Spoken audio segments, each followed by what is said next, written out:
Podcast is intended for mature audiences. The views and opinions expressed are those of the panelists and do not reflect in any way those of the podcast partners, sponsors, or affiliates. Enjoy. Hi, this is Michael Buffer, and you're listening to the Voice of the People. Let's get ready for Boxing Voice. Every day I'm hustling. Every day I'm hustling. Every day I'm hustling. Every day I'm hustling. Every day I'm hustling. Every day I'm hustling. Every day I'm hustling. Every day I'm.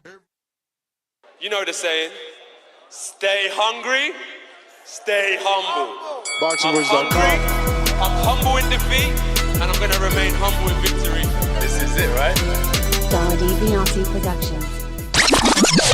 BoxingVoice.com. All the guys want, I want what Mayweather got. I want what Mayweather got. You done bust your ass like Mayweather. I was trying to fight every fighter. I sacrificed a lot Daladi Biansi Productions. to get to where I got to. What do you bring to the table? Let's get this on. Let's do it. Well, it's like this. It's wait. All right, that's it. Hold on. Bernard, everybody calm down. Man, you know how these bitches is in the sport. Total disrespect. Kid has no class, no style at all. I sacrificed a lot.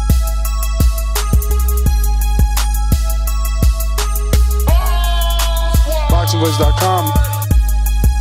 To get to where I got to.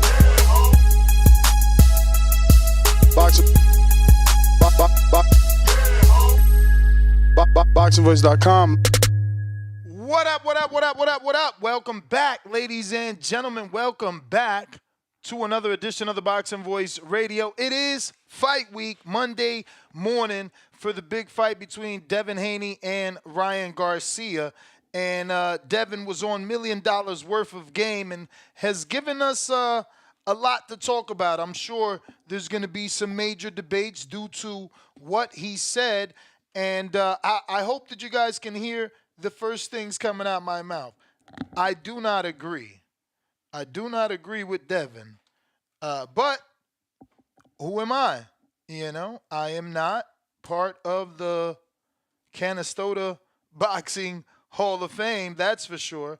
I am not part of that. But I do believe that Devin was incorrect in saying that his counterparts, Gervonta Davis and Shakur Stevenson, will not get into the Hall of Fame if they retire today.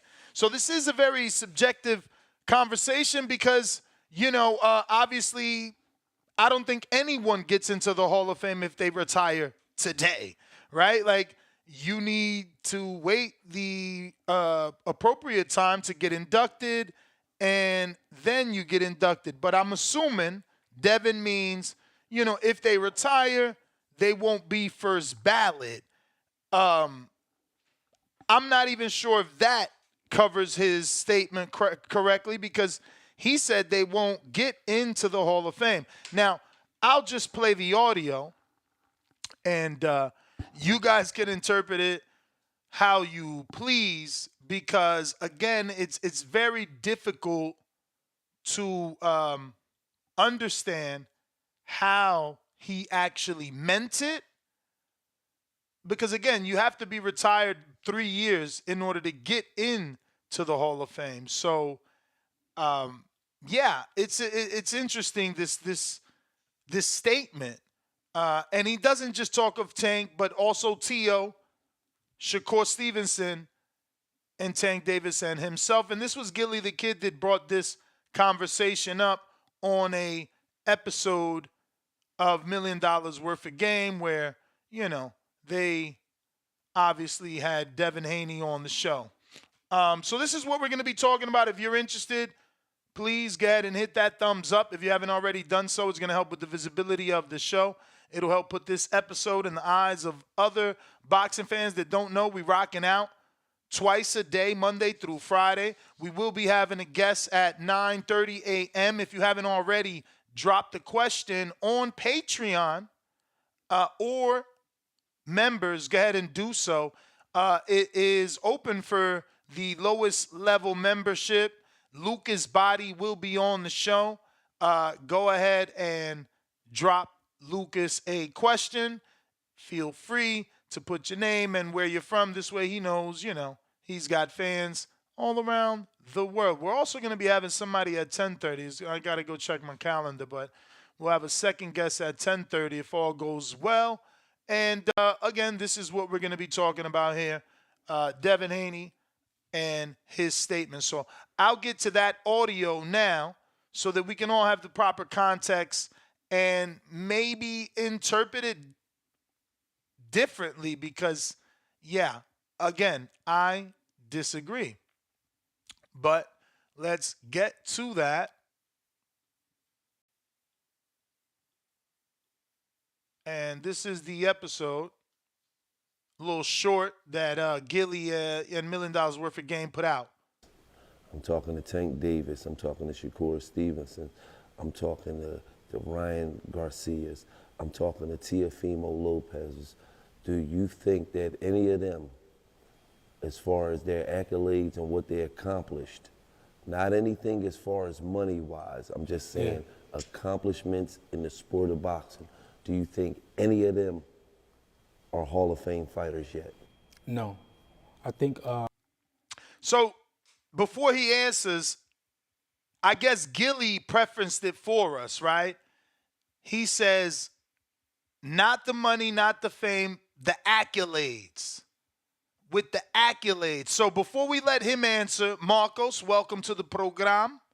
What are your thoughts? Based off accolades, does Shakur Stevenson get into the Hall of Fame if he retires today? Based off accolades, he's a 3-division champ. At 30, he didn't unify. No. At 26, he didn't unify. At 30, he unified with Valdez. He beat 2 champions that I could think off top, right? Valdez and Herring. Took the belts from those guys, plus won a vacant belt versus Joette, and then a vacant belt versus De Los Santos, making him a 3-division champ. And he won the Lineal Ring Magazine belt when he beat Valdez at 30. Yeah, I saw this. I saw the whole thing yesterday, and Wallow kills me. He doesn't know boxing at all, but whatever. Nah, I don't think any of those guys are Hall of Famers yet. It's just too early. I agree. I don't think any of them are. Just not there yet. What is the criteria to get into the Hall of Fame for you? Like, what do you think they need? Because 3-division champ. That's not like 26, 30, 35. I unified at 30. I'm still 26 for Shakur. He's, what is he, 26? He has like all this time to unify again at 35. My criteria, I guess, if you follow the criteria that the Hall of Fame, we're talking the International Hall of Fame, right, in Sarasota. If you follow their criteria, then yeah, I guess they'll make it. But for me, I feel like I need to see more from all the guys. So for me, no, but I get why you might, it seems like you think that they should be, right? You think Shakur should be? I just don't see how he is not. This isn't a weird Newark thing, right? You really just think he should be there, right? Yeah, no, again, bro, if you win a title in 3 separate divisions, you unify 1 division, you're the lineal champion in 1 division, you moved up, you're in another division. Like, I don't know. Damn, I Googled it. While you said that, I Googled it. I said, how does a boxer get into the Hall of Fame? What's it say? So Wikipedia has inductees are selected by members of Boxing Writers Association of America and the International Panel of Boxing Historians based on criteria in 5 separate categories. Okay. So let's see what those categories are. Yeah, that's interesting. I wonder what the criteria are. Modern retired boxers whose last bout was no earlier than 1989. Prior to 2014 rule change, the category reflected boxers whose last bouts was after 1943. old timers. Until 2014, the rule was boxers whose last bout was no earlier than 1993 and no later than 1942. This category has since changed. Okay. How do you get in, though? I thought you had to be retired for, I think, 5 years. Yeah, they changed that to 3 now. Okay. Okay, so by that criteria, obviously, yeah, you got to wait 3 years. But what are the criteria for besides retirement? I mean, what the fuck? I would assume it's subjective, but maybe it's not. Maybe they say you got to be a champion. Let's see eligibility. Well, again, professional boxers become eligible for election into the International Boxing Hall of Fame 3 years after. Yeah, I mean, that's it. You're eligible once once you're retired. Then everything else is just based on the writers, essentially.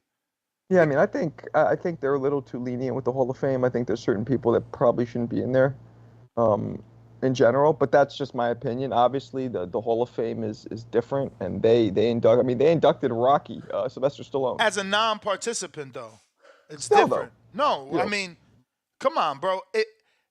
Why shouldn't Rocky be in there as a non-participant? Like, all that he's done for the fucking sport. Like, Sylvester Stallone, people still walk out to the Rocky theme song, bro. That's true. And, they induct, like, Michael Buffer. They induct people who aren't fighters, which I understand. I just don't see that they've done enough, any of them, just yet, personally. So I don't think they've done enough. I agree with Dev. Dev thinks it's funny, Dev thinks he should go in. Well, he thinks he and Tio deserve based off resume. Because they're the only two that actually fought elite fighters. That's why. You know what I'm saying? Mm-hmm. Because him and Tio's resume is almost identical in terms of they both fought 2 elite fighters, like top. And they fought the same fighter, as a matter of fact. So I get why he would say that, but I don't think either of them are there yet. So I got something here.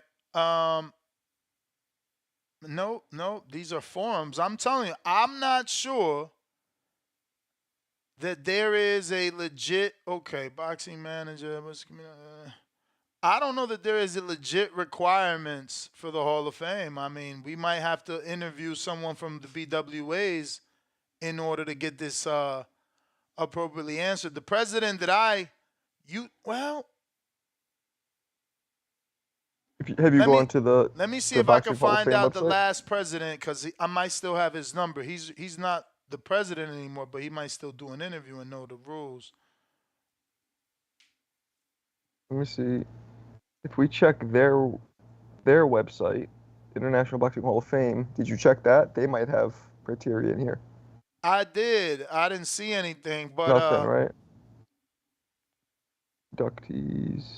But in the meantime, let me go back to the audio and let Devin give his take on why he feels the way he feels. With the exception of Tio, I think Tio has a good resume. Became that last fight looked a little crazy, man. I was there. Yeah. Tio last fight. I'm just saying, Tio. Don't step to me, because your boxers got a habit of stepping to me. I know martial arts, so we ain't changing the sport. But I was in there. I'm like, that joint was crazy, man. He wasn't looking that good in that one, man. Yeah, he didn't look good at all. But he got a good resume. So yeah, I would just say the exception to him. What about Tank and Shakur? I always want to know. I just be want to know. He said no already. No, he didn't say Hall of Fame. I did say no already. I did.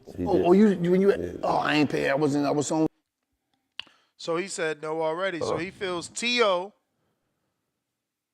deserves, based off, I guess, taking a belt from a champion in Comey, unifying and beating a Hall of Famer in Loma. Wallow be killing me on that show, man. But that's his role. That's his role. It's like we had Enrique Church, the Cash Wheezy. Like, that's his role. One guy, knows, and the other guy brings that comic relief. Yeah. They were pushing Boots hard. Just the whole Philly thing. Like, what about Boots? What about Boots? I'm like, Boots is nice and could be there, but slow your roll. Not yet. Yeah. They've been big on Boots. They actually, Wallow burnt himself with Crawford over yeah, that but I think they made up over that. Yeah, I'm sure guys with that sort of fame get to make up real quick. You And know? it wasn't the biggest deal, right? He just I posted mean, a of course screenshot. it I don't is. know. Of course it is. You Yeah, I mean, screen share personal messages.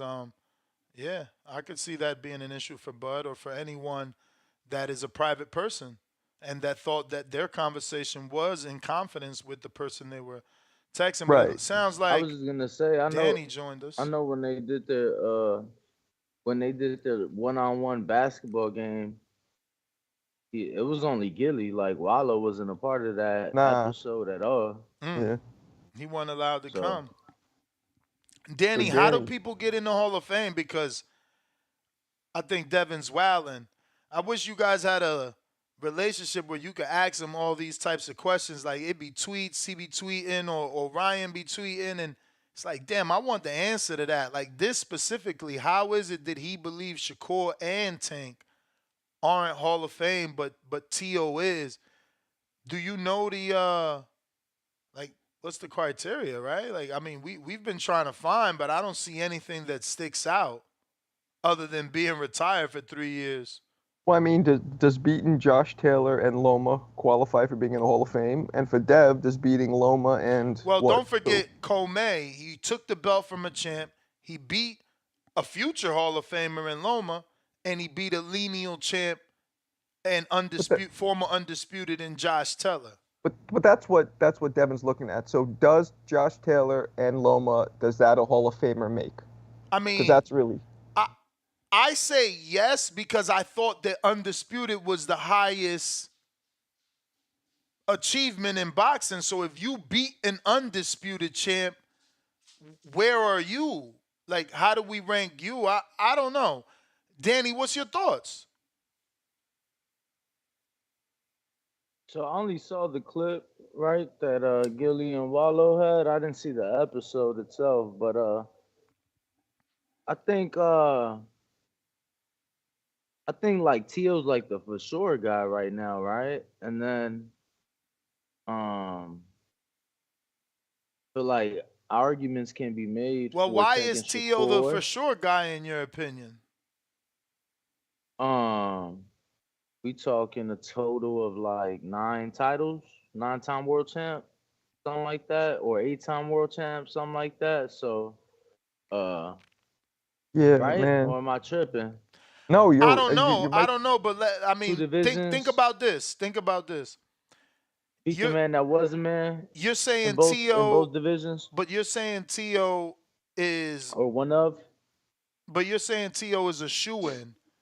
He didn't undispute, and he beat a former undisputed champion with 1 belt.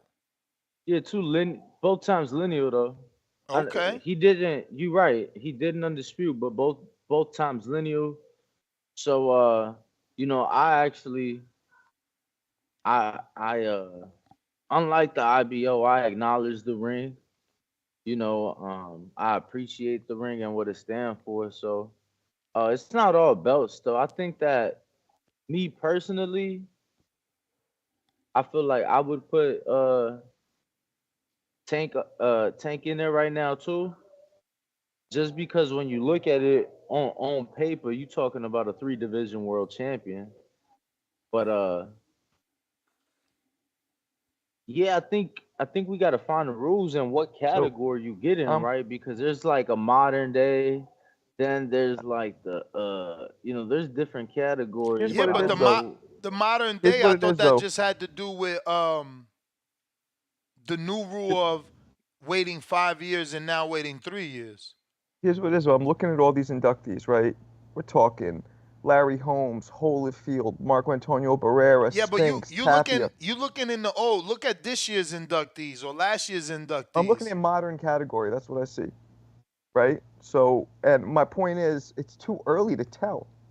It's just too early. All these guys are like legends, and these kids are still kids. My dude. That's exactly why I said go to a more recent list of I clicked inductees. on modern. That's all I see here is modern and old timers. This is modern. And that's why I said there's very limited information. You're not looking in the right place. Think about what you're saying. Larry Holmes, like, bro, you know how many people have been inducted after him? I'm looking No, at but he's modern. saying That's as early as they got here. that's just one of the categories. I don't know that it's broken down by year. No, You it's probably not. It would have says to modern, women's modern, right. So you old probably would timer, have to you probably pioneer. would have Yeah, Ness, I'm in the most current category. This is it. And it's all legends. So these guys are just too early in their career based on this criteria. So they could be there for sure. Don't get me wrong, just not yet. My dude, that statement sounds crazy. People get inducted every 3 Well, years. Prince Nassim, right? He got inducted and he retired at what, 28? So by that, yeah, maybe they are. Maybe they should be. Because Prince is one of the few here that didn't really have that long of a career because he retired early. He's up in here. Timothy Bradley's in here. Timothy Bradley's in the Hall of Fame. Yeah, Timothy Bradley Jr. is in the modern. Yep, in the Hall of Fame. He just got in last year. Well, there you go. Timothy was a 140-pound champ. Then he unified with Devin, right? Alexander took his O and his belt. Then he moved up to 47 and became a champ. Never was a lineal champ. Never was undisputed. And I guess unified maybe that one time with Devin. Yeah. Alexander. And he beat Pacquiao, even though that was controversial. The late, great Corrales is in here. I mean, these are mostly all legends, mostly. I mean, if Bradley could get in there with 2 division champ, unifying once, winning maybe.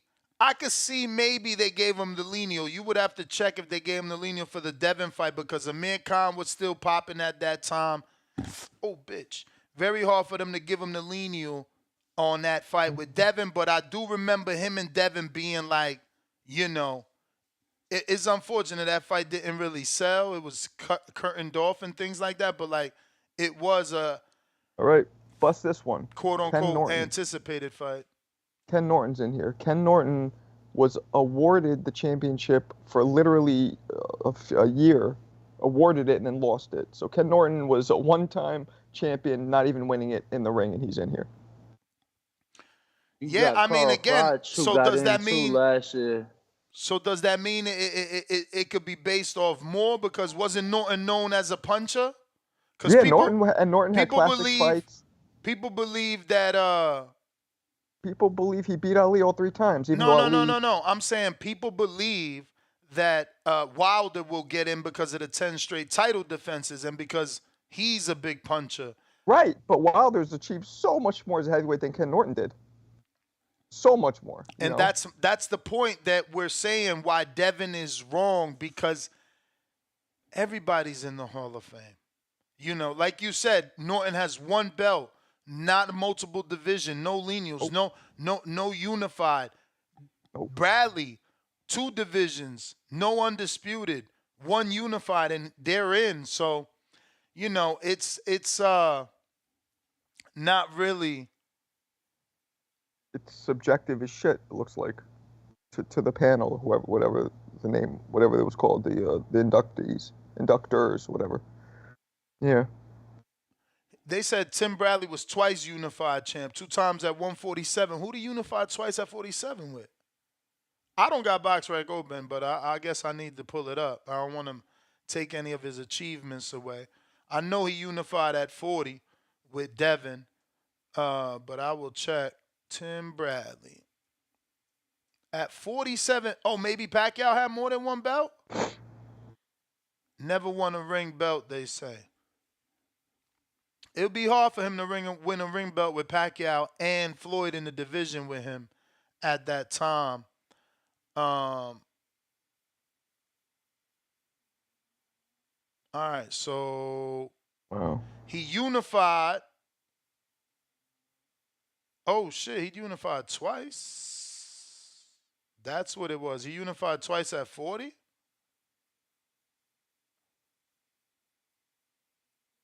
But yeah, I mean, it looks like he unified twice at 40, the WBC to WBO versus Kendall Holt. Then somehow lost the WBC and then fought for it again versus Devin Alexander. And that's at 40 again. But at 47, he only won WBOs. I don't see any unification. So twice at 40. He unified twice at 40. Yep. Yep. Nah, but Kendall this is Holt a- was I think stripped. we need criteria, right? I think we Yeah. need criteria instead of just being like, all right, who's in there, who's because Well, there's no it's criteria. like, So we're trying to deduce the criteria right now ourselves by looking at who's already in there. Like, how okay, is look it? at How is a Hall of Fame that's been in existence for probably as long as you've been alive not have criteria? They If may it- not have it posted, they may Right. not have it available to the public, but how are they not gonna have it? Well, that's what I meant. Like, we don't know what it is if they have it, so we're just trying to look at who's in there and be like, see what they all have in common, if anything, or whatever we could, deduce from it. Well, let's open it up, man, because we haven't been able to find anything. And Danny, can you tell me the name of the old president? Because there's a new president for the BWAs, right? Absolutely not. I mean, that's the. Are you looking for the BWAs or the Boxing Hall of Fame? BWAs. The old Oh president. nah. I couldn't tell you the current one. I have zero knowledge of the BWAs. Drew, what it do? Let me see if I got it under BWAs, bro. I had the president's name, but he's no longer the president now. Morning, gentlemen. Top of the morning. What up? What's cracking? This topic is very subjective, fellas. Case in point, Bradley has 2 Hall of Famers on his resume and fought a nemesis and had one of the great fight of the years, maybe top fight of the decades against Ruslan. So it's very subjective on what it takes to get in the Hall of Fame. Because there is special tiers, like you put motherfucking Bam Rodriguez, put Bam Rodriguez in the Hall based on what we're saying right now. And he's got a way better resume than a lot of these guys because the Hall of Famers he's beaten. So it's very subjective. I do agree with Devin and says Shakur maybe on the multiple divisions, but Tank hasn't fought a nemesis and hasn't unified in his divisions, so it's hard to say with him. But case in point, AJ and Tank both became pro 11 years ago. Is AJ a Hall of Famer? I don't know. I mean, I would say AJ is certainly a Hall of Famer, bro. Y'all he tripping. might be. How is AJ not a Hall of Famer? Yeah, I think so. He unified. He unified AJ? twice, and he He had. might be 3-time. I He don't know. might end up being 3-time world I champion. mean, yeah. I mean, he's young enough to be 3-time champion. I mean, but he gotta be unified twice. He gotta be. And it's the heavyweight division. I don't know. See, this is what I'm saying. It's mad subjective. I'm trying to like rack my brain. Who could I hit up? But like And the only Danny, fighter in Danny, there. you follow the small weights like me, Danny. Is Bam Rodriguez could be a Hall of Famer right now with Sonny Edwards, Rungvisai, Quadras. Could be. If he beats I would- Estrada, But we're talking if I they would retire have to right look now. at. I would have to look at some of the guys in his and around his weight class that are Well, in no, and I'm be saying like, like this, you though, know, just too, for fellas. comparison, because right now we don't have any criteria. At least the criteria that they go That's based what I off said. of. I said, Rick, I wonder what the criteria But is. I Rick get your Glazer is a but I voter. get your argument. I mean, obviously you're talking about a 2-division world champion. You know, I get the argument. Now he's gonna, fight Gallo Estrada. So I mean, I absolutely understand the argument there. And I'm with Marco. Mine's criteria is very high. Like, if you haven't no Hall of Famers on your resume beaten, it's why are you in the Hall of Fame? Yeah, Ken Norton It's hard shouldn't be, but that technically people thought he beat Ali 3 times. So Yeah, but it does that don't put him? work. It don't work I like that was because there's. gonna say, didn't he sweep him? Nah, Ken Norton didn't win any of them. But people it thought that he doesn't won all work of them. that way because there's people in the Hall of Fame that haven't beat a Hall of But is there Famer. any Hall of Famers on Ken Norton's resume? But that's Yeah, my that's what I'm saying. point. It's subjective, fella. This is a very victories, no. hot topic. But that's what I I'm don't- saying. That there's people Yeah. like Norton that We get gotta in get a without voter that on. You got to win. get a voter on here, Ness. You got to get a But voter on here. That it's actually hard to look votes at and young see what guys. their Oh, We're criteria hold talking on. about- Wait. Is that why you were asking about the BWAs? Yeah. So you're saying the BWAs does the voting for the Hall of Fame? See. Oh well, then, bro, Sean Zattel, your former Yeah, but he's not the president. I was trying to figure out if you Yeah, but knew I by mean, if happenstance. he's able to vote, he probably knows what he's supposed to be voting on. And real quick before I go, fellas, real quick, I'm with Ness. Rocky Sylvester Stallone is a Hall of Famer. What he's done for the sport. The Ring magazine was in every Rocky, the most popular belt. Let's cut it out here. He deserves to be in the No, I Hall of get Fame. it. If And there's they a don't category they for don't have non, him. Yeah, they don't have them in the category of yeah, boxers. They I have get them that. in the special Non-participant. category. Yeah, that's cool. That's cool. Bro, he deserves to be there. The dude has done hella shit for the sport. Hella shit. First of all, contender, it will never be forgotten. And Ishe and Alfonso Gomez would never be known if it wasn't for that. Secondly, the movies still are used in fighters' ring walks. Like, we gotta just cut the shit. Stop hating on the man. I mean, if you're gonna say that, you're saying the song from the movie. So if we're gonna use that as a basis, then is the motherfucker that made Eye of the Tiger, the motherfucker that made Sweet Caroline, are they gonna get into? Because their songs get used for ring walks. Look, To the I mean, No. you can be, a wordsmith and be cute. Well, The bottom line is that the movie inspired millions and continues to inspire millions. That's why this generation's fighters still walk out to the theme song. Whether you want to have the writer or the composer of the song get into the Hall of Fame, that's your ridiculous argument. The point is that the song stems from the movie, and the movie was Absolutely, written by absolutely. Sylvester Stallone. He went through hell to get it done, and that's why he deserves to be exactly where he is. Yeah, no, I yeah, was just saying it's greater than a ring walk song. You feel me? yeah. The But majority of the non-participants are like referees and announcers, that kind of thing. I'm looking at them right now, which my makes sense. man's Howard Jose Suleiman Cosell. I'm pretty sure ain't Cosell in the Hall of Fame. has to be, but let's look.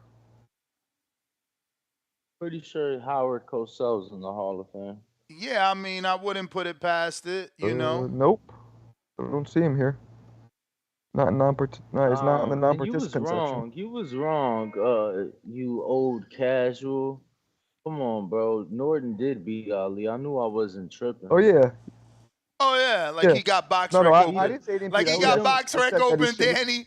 I said he should have beat him 3 times, but they only gave it to him once. A lot of people Suleiman, thought he beat him all 3. So you it's said he scholar. ain't beat him once. Nah, if You I might said have that, I didn't mean misspoke. that. Yeah, I know he but got 1 win on him. I just know that there's 2 big robberies.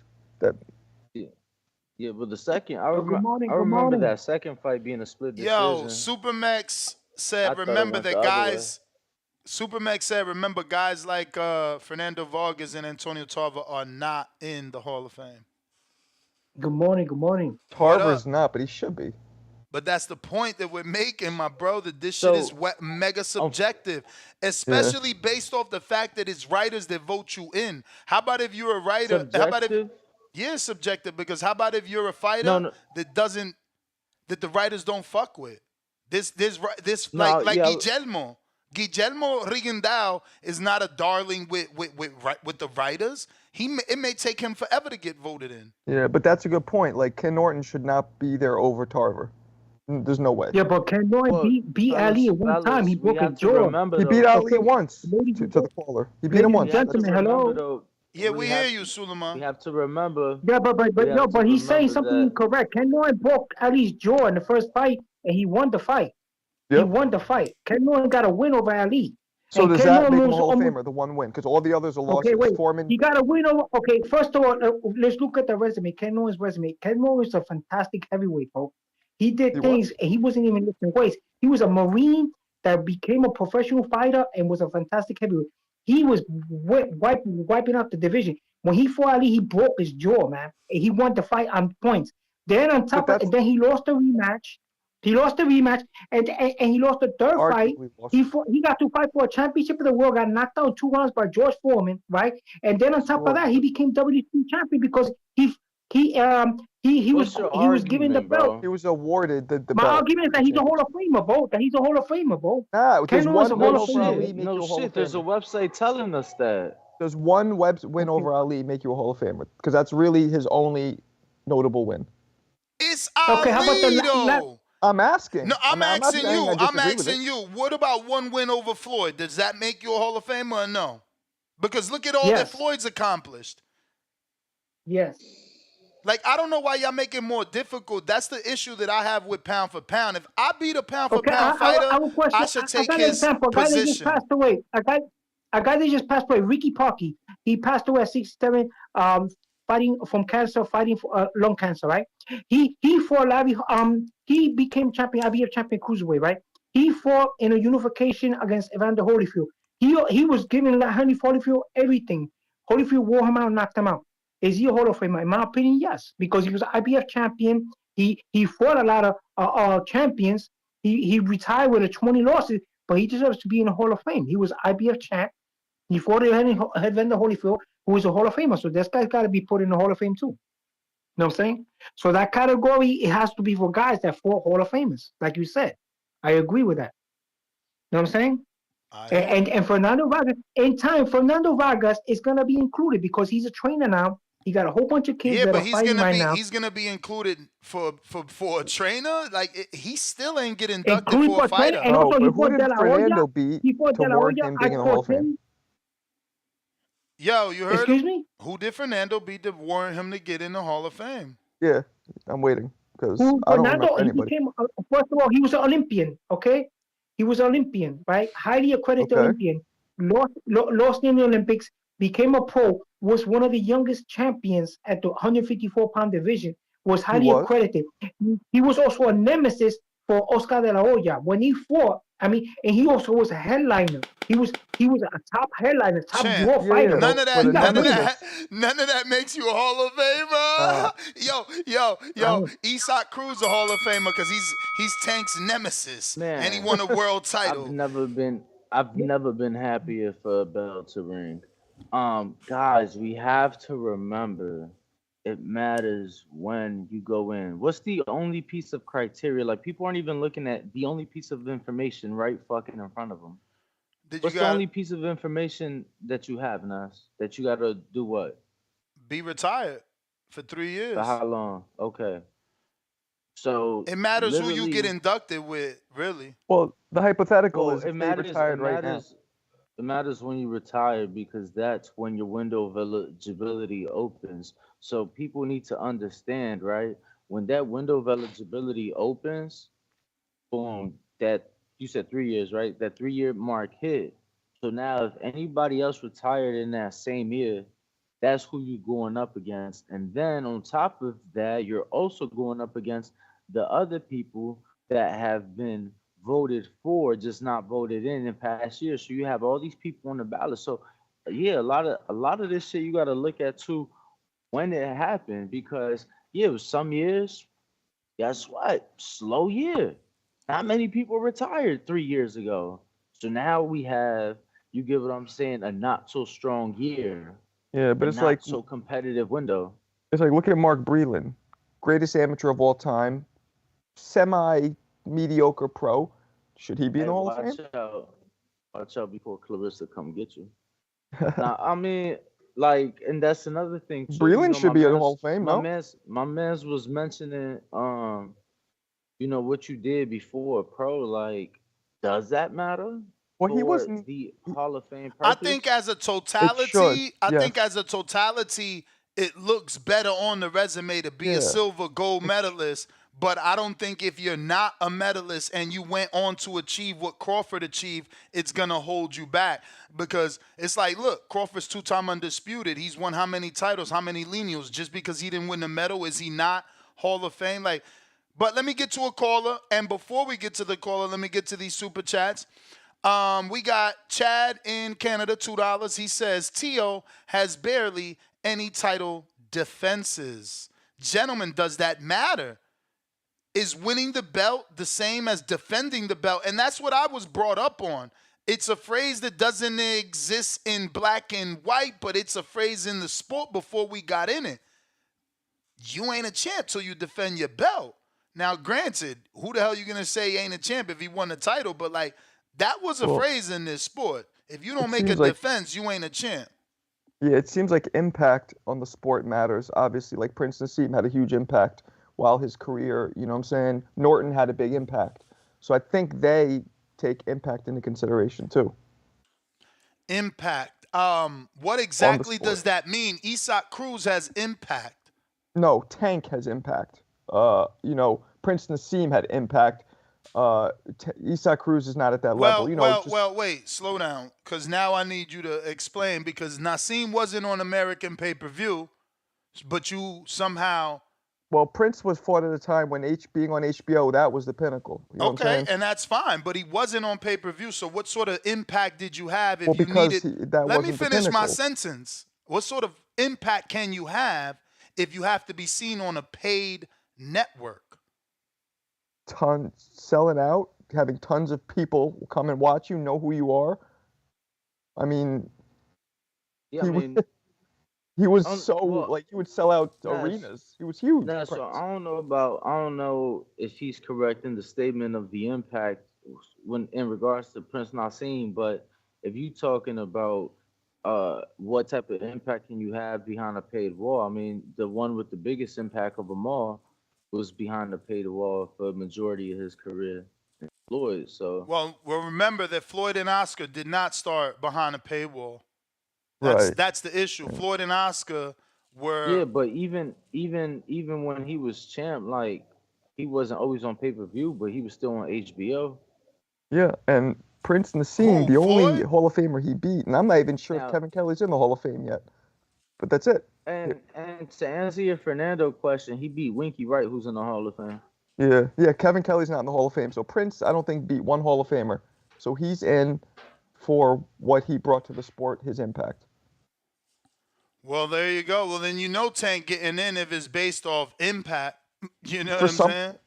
yeah. It looks like they pick and choose. Some fighters, it'll be their accomplishment. Some fighters, it'll be their impact. Bro, That's what it because looks I like. think it does work that way, though. Like, you can't be a person that puts eyeballs on the sport and not get in the Hall. Like, I Yeah, expect Jake to get in and the Hall of Fame for whatever reason they create. But you can't be a person promoter. that brings that much attention to a niche sport and not get recognized for it. It's just And impossible. Marco, What's up?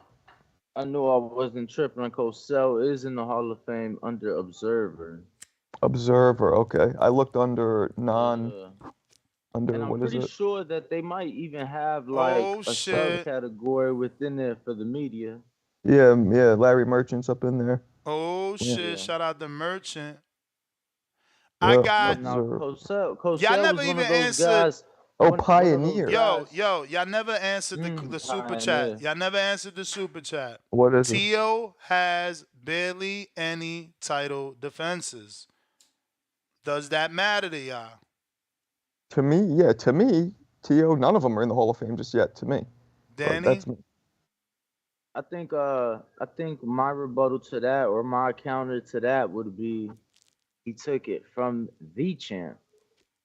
You get what I'm saying? So the sanctioning bodies, and I know that the phrase is one thing, the rules are another. So don't get my words mixed up, Nas.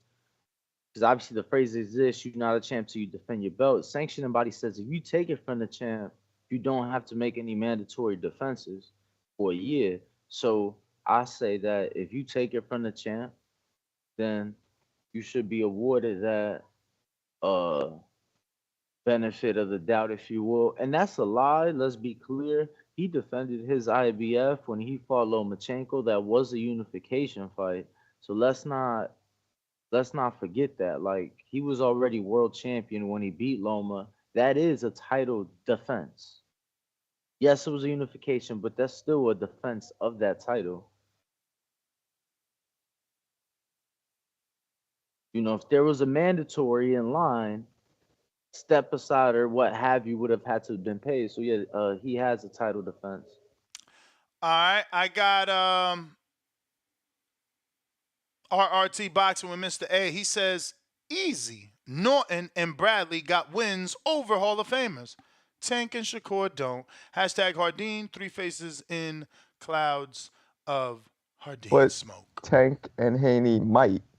The problem is everybody that they beat now, we don't know if they're going to make Hall of you're Fame. saying might.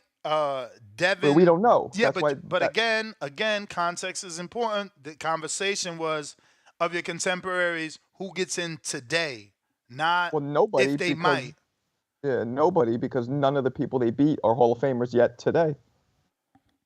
You know what I'm saying? Again, that's where not is that? true. Where Like, is that the that's- criteria though? and- where and where, no, where and- does it and say even you got to still- be the Hall of Famer to No, get in it the Hall of doesn't. Fame? even still, Yeah, it Alright, doesn't. no, and even but still, that's what and you're even still, saying, Ness, Danny. Why do you even keep still, doing that? It's not true Like, though. but why do you because it's do not that? True. But why do you do that? If you Do hear what? someone talking, why do you just keep repeating your words to force your way in? Like I wasn't done talking. I thought you was done, champ. How the Keep fuck talking am then. I done? You're just repeating one word over and over and over. Like, damn, have a I conversation. mean, we're remote, champ.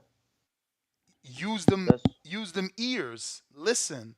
Go ahead. So, I mean, you think it ain't like shit? I already mixed gave in, you the champ, floor, but champ.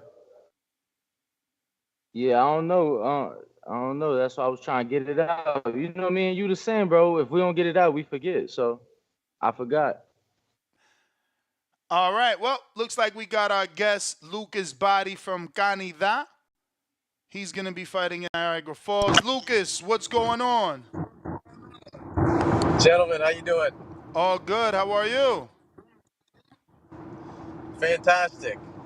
So where are you, champ? Are you in Canada right now?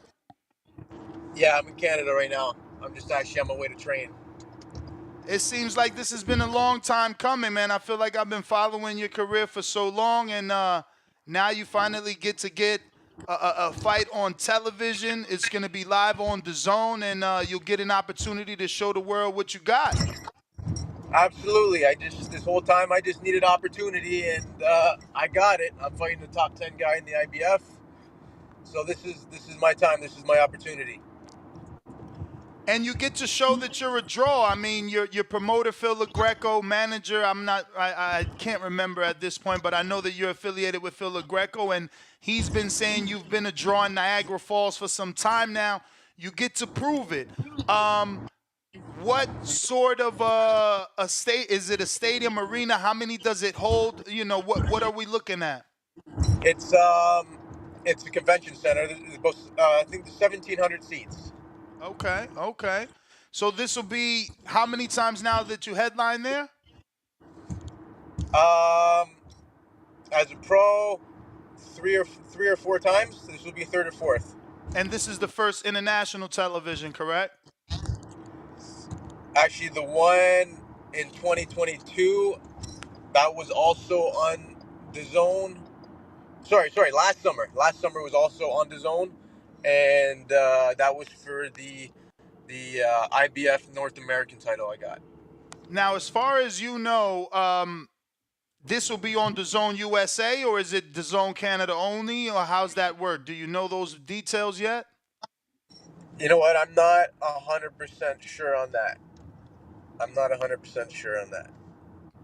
So what can you tell us about your opponent? He is Argentinian. We just seen what our new friend Gustavo Limos was able to do, and the impression he made on the world. So you can never truly underestimate an Argentine fighter. He's orthodox. He's 31, and he has 12 knockouts. What's your thoughts on your opponent? You know what? He's a very strong fighter, explosive, and I'm gonna assume he's gonna be very durable. He's a game fighter. He had a lot of amateur experience as well. He was a WSB fighter. I seen that on his box rec. Obviously, he's on a big winning streak, a knockout streak as well. So I'm expecting the best version of him. I feel I got the better IQ, and I think that's what's gonna pull me through this fight. Lucas, do you have headphones? Now, Lucas. You have a hard time hearing me? I hear you perfect. It's just sometimes my voice feeds back into your mic. But go ahead, Danny. This is my co-host Daniel. You can't see him, but he sees you fine. And yeah, Danny, go ahead.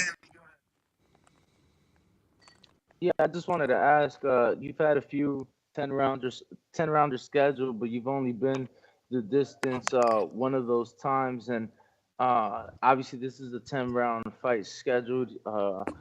Juan has several fights that he's gone 10 rounds in. Just curious to see, the guy being a vet, how you feel just in case you do have to fight all 10 rounds. I got no problem at all going 10 rounds. I'm a 10, 12 round fighter. I feel like I can break these guys down. Um, and like I said, I have the higher ring IQ, and I know I've only gone 10 rounds once. I went 9 rounds before. I went 8 rounds before, but I still got lots of gas in the tank. I'm always in incredible shape, so I'll be ready for 10 rounds, no problem.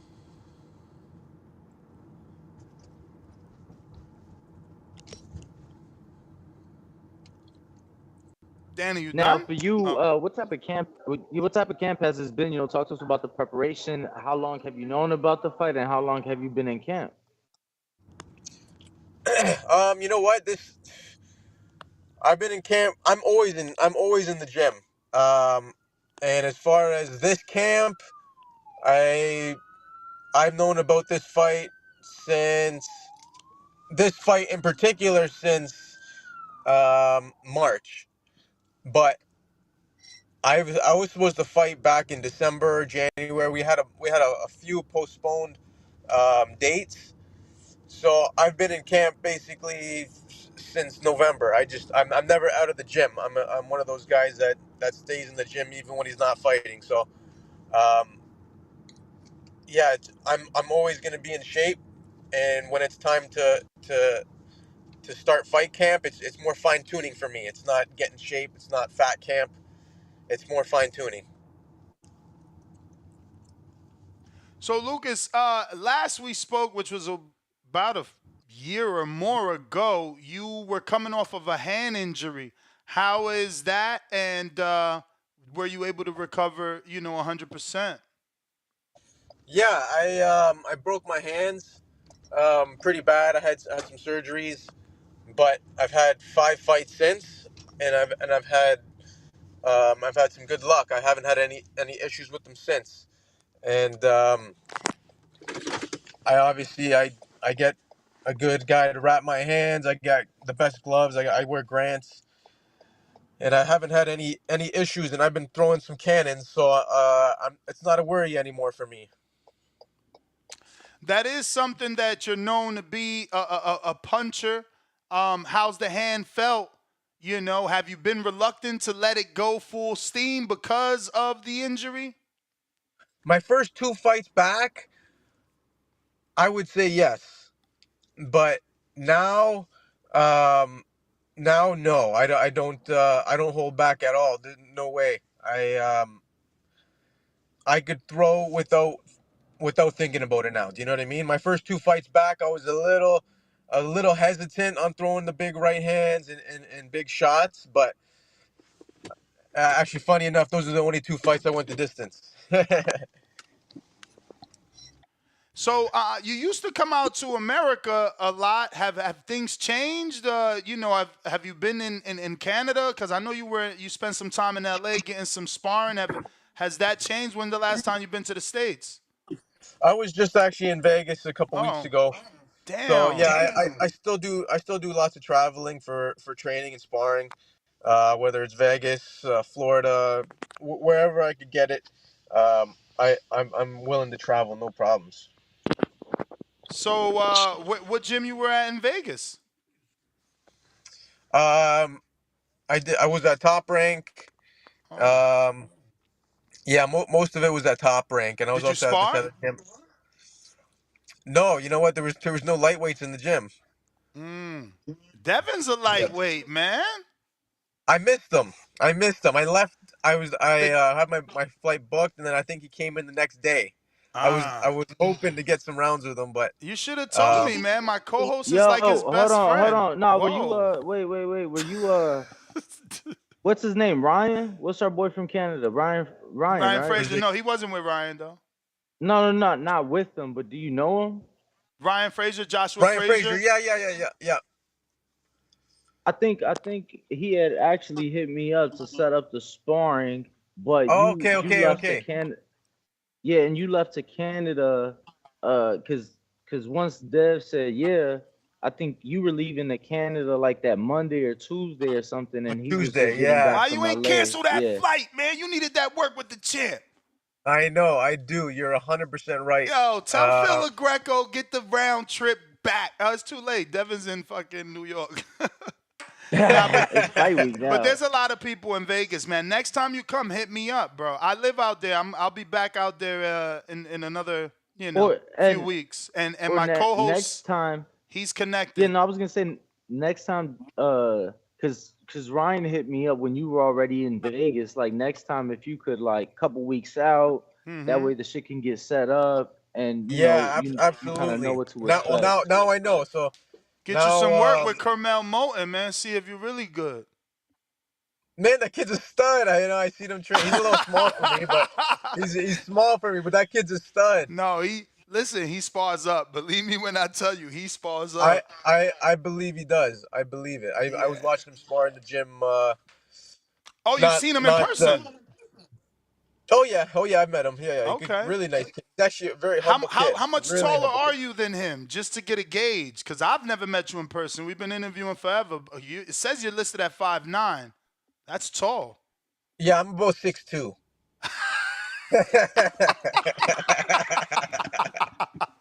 No, I'm a little shorter than that. Actually, I'm about 5'7".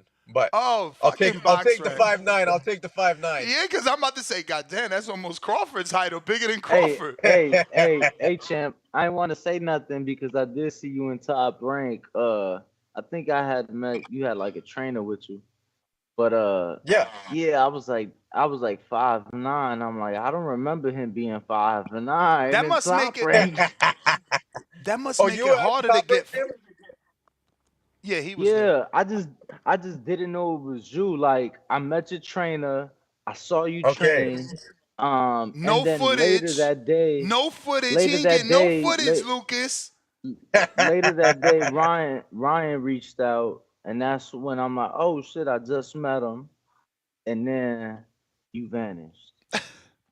Damn. Nah, I know you had to go back. I know you went back. Lucas, what's your nationality, man? You have this Latino look going on. I could pass for anything, but I'm Italian. I'm half Italian, half Palestinian. Okay. So I hear that you're looking for a fight with Pitbull Cruz, man. It seems like everybody wants to call out Pitbull Cruz now that he became champ. But what does that mean? Are you gonna campaign at 40 or 35? Have you? Because I thought it was always gonna be 35 for your first title shot. Yeah, for sure.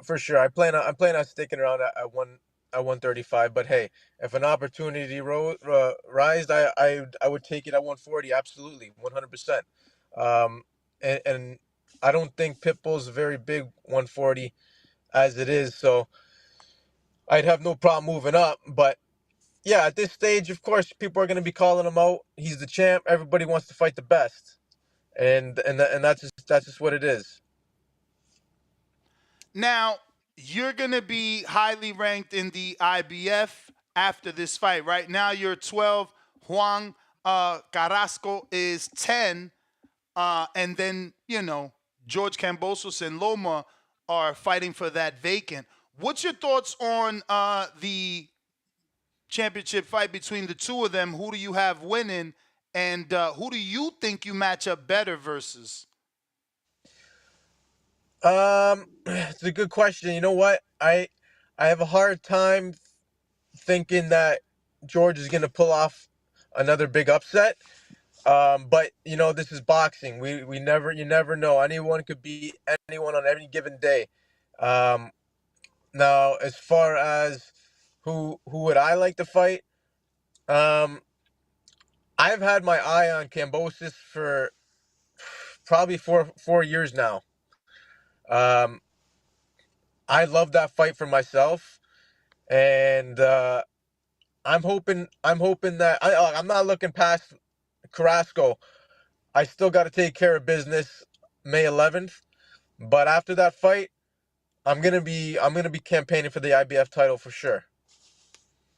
What's your thoughts on Maxie Hughes, and did you feel that he didn't do enough to get the win over Kambosos? I thought he beat Kambosos.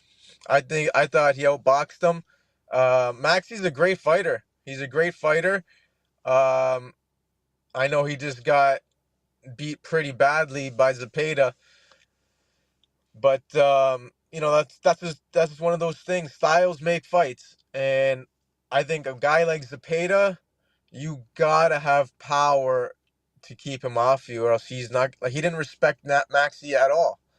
So I think he's one of those guys, you got to stop him in his tracks. You got to hit him with a hard shot and make him think twice about coming in.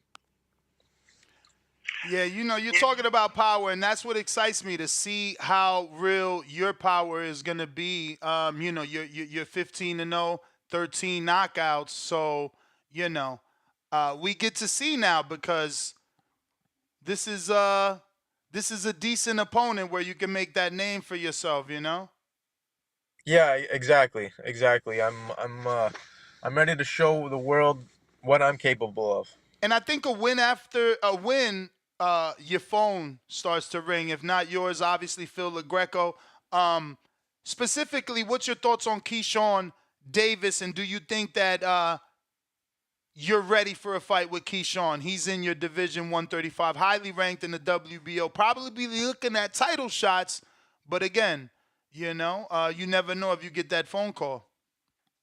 Yeah, absolutely. I think I'm ready for any of the top guys in the world, no matter who they are. Keyshawn's a tremendous fighter.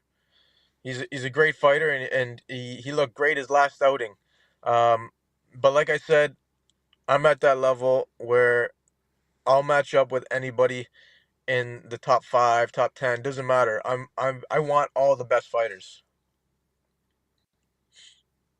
I have a couple questions here from the people. First one is from New York Bullet. He says, "What's up, champ?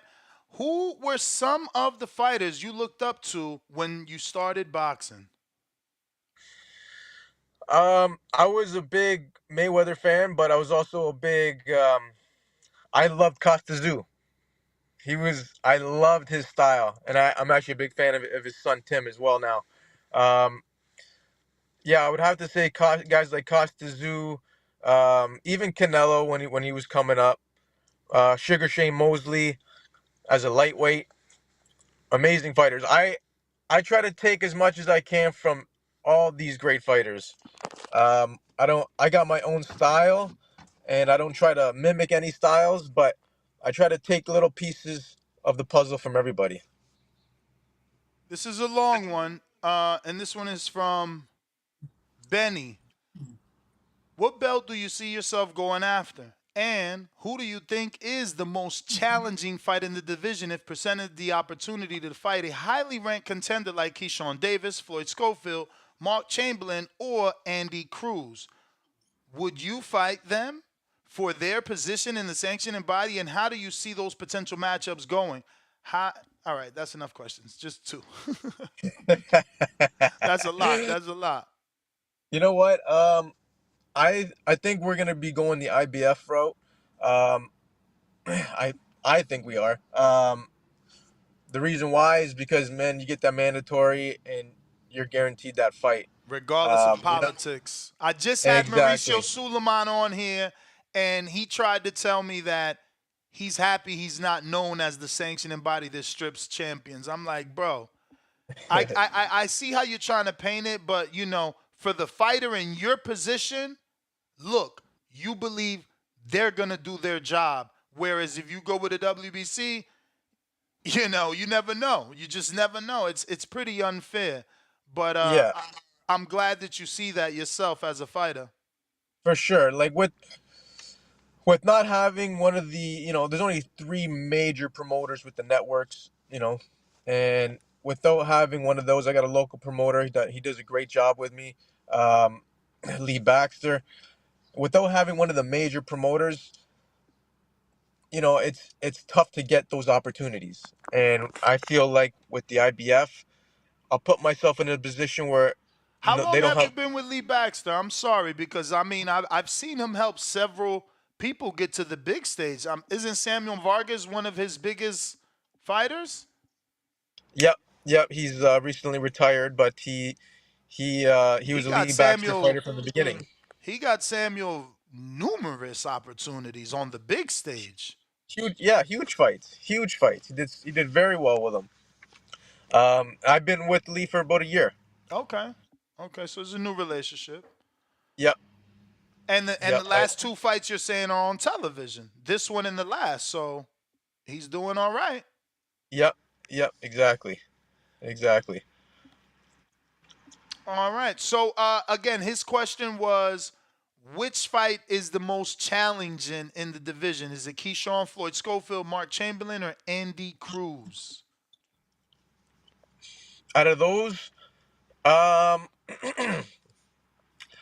I'm not too sure if it's either going to be Andy or Keyshawn, one of those two. I don't think much of that Floyd. I don't Schofield. think much. Of him. Yeah, I don't think much of him, to be honest. Why Um, is that specifically? He seems to believe he's ready to beat Shakur, Devin, Tank right now, and he's highly ranked in your division. you know what? I don't see it in him. I don't. And you've never been offered that fight that you know of by Golden Boy. No, no. I would take that in a heartbeat. Hmm. Take that in a heartbeat. But yeah, I don't think he's ready for those big fights. He's still a young kid. He's strong. But I don't see it. He makes a lot of mistakes. All right, all right. Definitely not traditional, so I can see what you mean. We got Jazz that says, what do you think about the IBF day before weigh-in?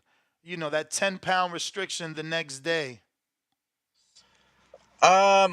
For me, it doesn't really matter too much. Like 10 pounds isn't enough for me. I'm probably in the ring at 47, so it's not a big deal for me. But I could see how some guys would hate that. But for me, it doesn't make a big difference.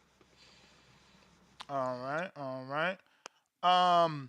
What's your thoughts on Shakur Stevenson, and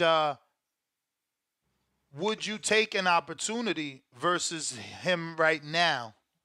He doesn't have a confirmed opponent for July 6th. Doesn't give you too much time, but maybe I don't know. I'm just saying. Because Yeah, he's not I would. someone that everybody's running to fight, right? Like they're using the excuse of the last fight as a reason not to fight him, but he's only really looked like that once. Before that, he was, he got a stoppage over Herring. He had a great fight with Valdez. Yeah, I would definitely take that opportunity. I think Shakur's a fantastic fighter. He's got amazing distance, southpaw. He does everything very well. But I don't think people fight him properly. I don't think I don't think they're I don't know. I don't think they should be aiming at this guy's head. That's all. Okay, That's all. okay, You yeah. know? Hit the body. The head does. The Hit body hit doesn't move. hit anything. Hit anything. Right? But when you're aiming at one target the whole time, man, he's a master at distance But what about and those reflexes, though? He showed cat-like reflexes in that last fight. How do you yeah. cut the distance on a guy that can jump out of range? Timing. Timing. You can't just you gotta wait for him to punch too, right? Mm-hmm. Anytime he throws a punch, there's gonna be an opening. I just yeah, I mean timing is gonna beat him. Timing's gonna beat him for sure. You just gotta get someone with master timing. What's the dream fight in the division for you? The one that makes the most money. You know what? People might think I'm crazy. I think I got all the tools to beat Gervonta Davis. Call I me mean, crazy. again, if the power's real, then certainly, because you have. It's like you said about Pitbull. It's the same for Tank. If he doesn't respect your power, it's you're in for a horrible night. Not a long one, a horrible one. Absolutely, he could end your night in with either hand. Any like he's a fucking extremely explosive, powerful puncher. It's gonna take a guy with great defense, great ring IQ, great power, and timing. And I believe I got all of that. So Saturday, May 11th, Niagara Falls, Canada. Talk to me about Niagara Falls and why should boxing fans go to Niagara Falls? I hear it was a high demand location for the Eclipse, but why should it be a high demand location for boxing? Yeah, it was. It was actually crazy how many people came to Niagara Falls. But man, Niagara Falls is a tourist town. Um, Tons of attractions. It's like a mini Vegas, they call it. And in the summer, it's absolutely gorgeous in Niagara. Lucas, sounds like we lost you. Danny, check your text. Sorry, you hear me? Yes. I was just saying, yeah, like our summers in Niagara Falls are absolutely gorgeous. The weather is amazing. The sun's shining, and there's lots and lots to do here in Niagara Falls, and especially watch me fight. Now, the venue is called what exactly? Niagara Falls Convention Center. It's basically on the main strip there where the casino is. It's just down the street from the casino. Okay, so there is a casino on the premises. All right, all right. And what sort of activities are there for tourists to do outside of going to the falls? I'm coming to the fight. What There's should I do? Like, give me some things in the area that you recommend. Well, you know what? There's tons. There's like I said, it's like a mini Vegas. There's magic shows. There's Oh, wow. theaters where they have concerts. There's casinos. There's like the arcades and all that kind of stuff. For the younger generation, like they got Clifton Hill with this. It's like all like haunted houses and museums and arcades and all that kind of stuff. Amazing restaurants all over. Gentleman Club, you name it, Niagara Falls has it. Nice, nice. Beautiful, nice. beautiful scenery. If you want to just go on a hike, it's incredible. Everything about it, it's got tourists written all over it. Perfect. Well, Lucas, man, let them know where they can find you and how to get these tickets if they are coming to Canada, to the convention center for the fight. You can follow me on my Instagram at Prince Body, and I'll be posting the link for the tickets right in my bio. All right, champ. Appreciate you coming on the show, and look forward to having you back on after the win for the victory lap. Thank you. Appreciate you guys supporting me and Always, having man. Always, man. I've been waiting for this, man. Finally get you on television that we can watch now. Yes, sir. It's time. It's Let's time, do and I'm it. ready. All right, champ. There you have it, ladies and gentlemen. Up and coming contender. Appreciate the time. Appreciate Well, the time. should I say prospect or is it contender? He still needs that win, right? I mean, For the contender he status. in that top 15. Where he Yeah, at with he it? in top 10, right? Or top 12. I mean, He is I mean, number if he- Dose in the IBF. Dose. if that's where he at, then I would say he is a contender because he can fight for the title. Mm-hmm. I always heard that. I was about to say Vegas. I always heard that Niagara Falls was like a small Vegas. You ever been? I never been, but I had an uncle. He had a girlfriend in Niagara Falls, and he'd go out there like once a month. I'm lying. She was in Toronto, and they'd meet in Niagara Falls like once a month. So that was prospect up and coming contender Lucas Body. I just want to remind you guys, we're also going to be having Coach Lenny Wilson on the show. That is the trainer of Richardson Hitchens. He'll be on the show in about another 13 minutes. So if you want to ask him a question, all you got to do is be a member or a Patreon and head on over to the members and Patreon page. Get and drop him a question, and we will certainly ask him that. Let me see if we got the People's Champ still here, and he is not. We're going to go to Cliff, Connecticut. What up? Yo, What up? What's the word? what up? Nah. I'm gonna get straight to the title because I liked it. I liked it. That interview yesterday. Though you guys got to remember, this is a subjective question, and I think everybody's criteria for the Hall of Fame be a little different.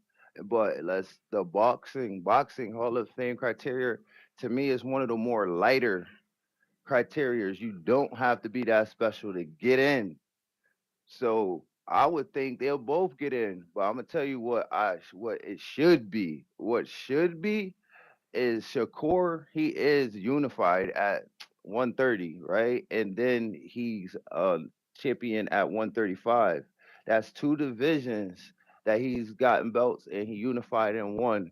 That's good. That's a lot of people don't do that in their career.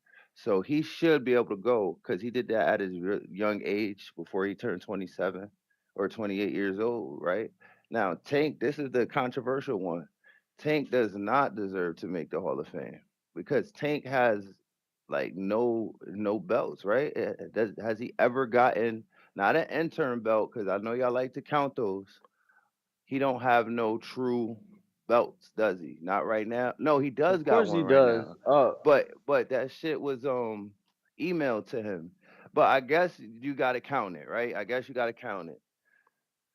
So yeah, I guess they both make it, but that's why the boxing Hall of Fame criteria is just it's not good. You a fan of all sports, Danny, so you know how hard it is to make the NFL Hall of Fame.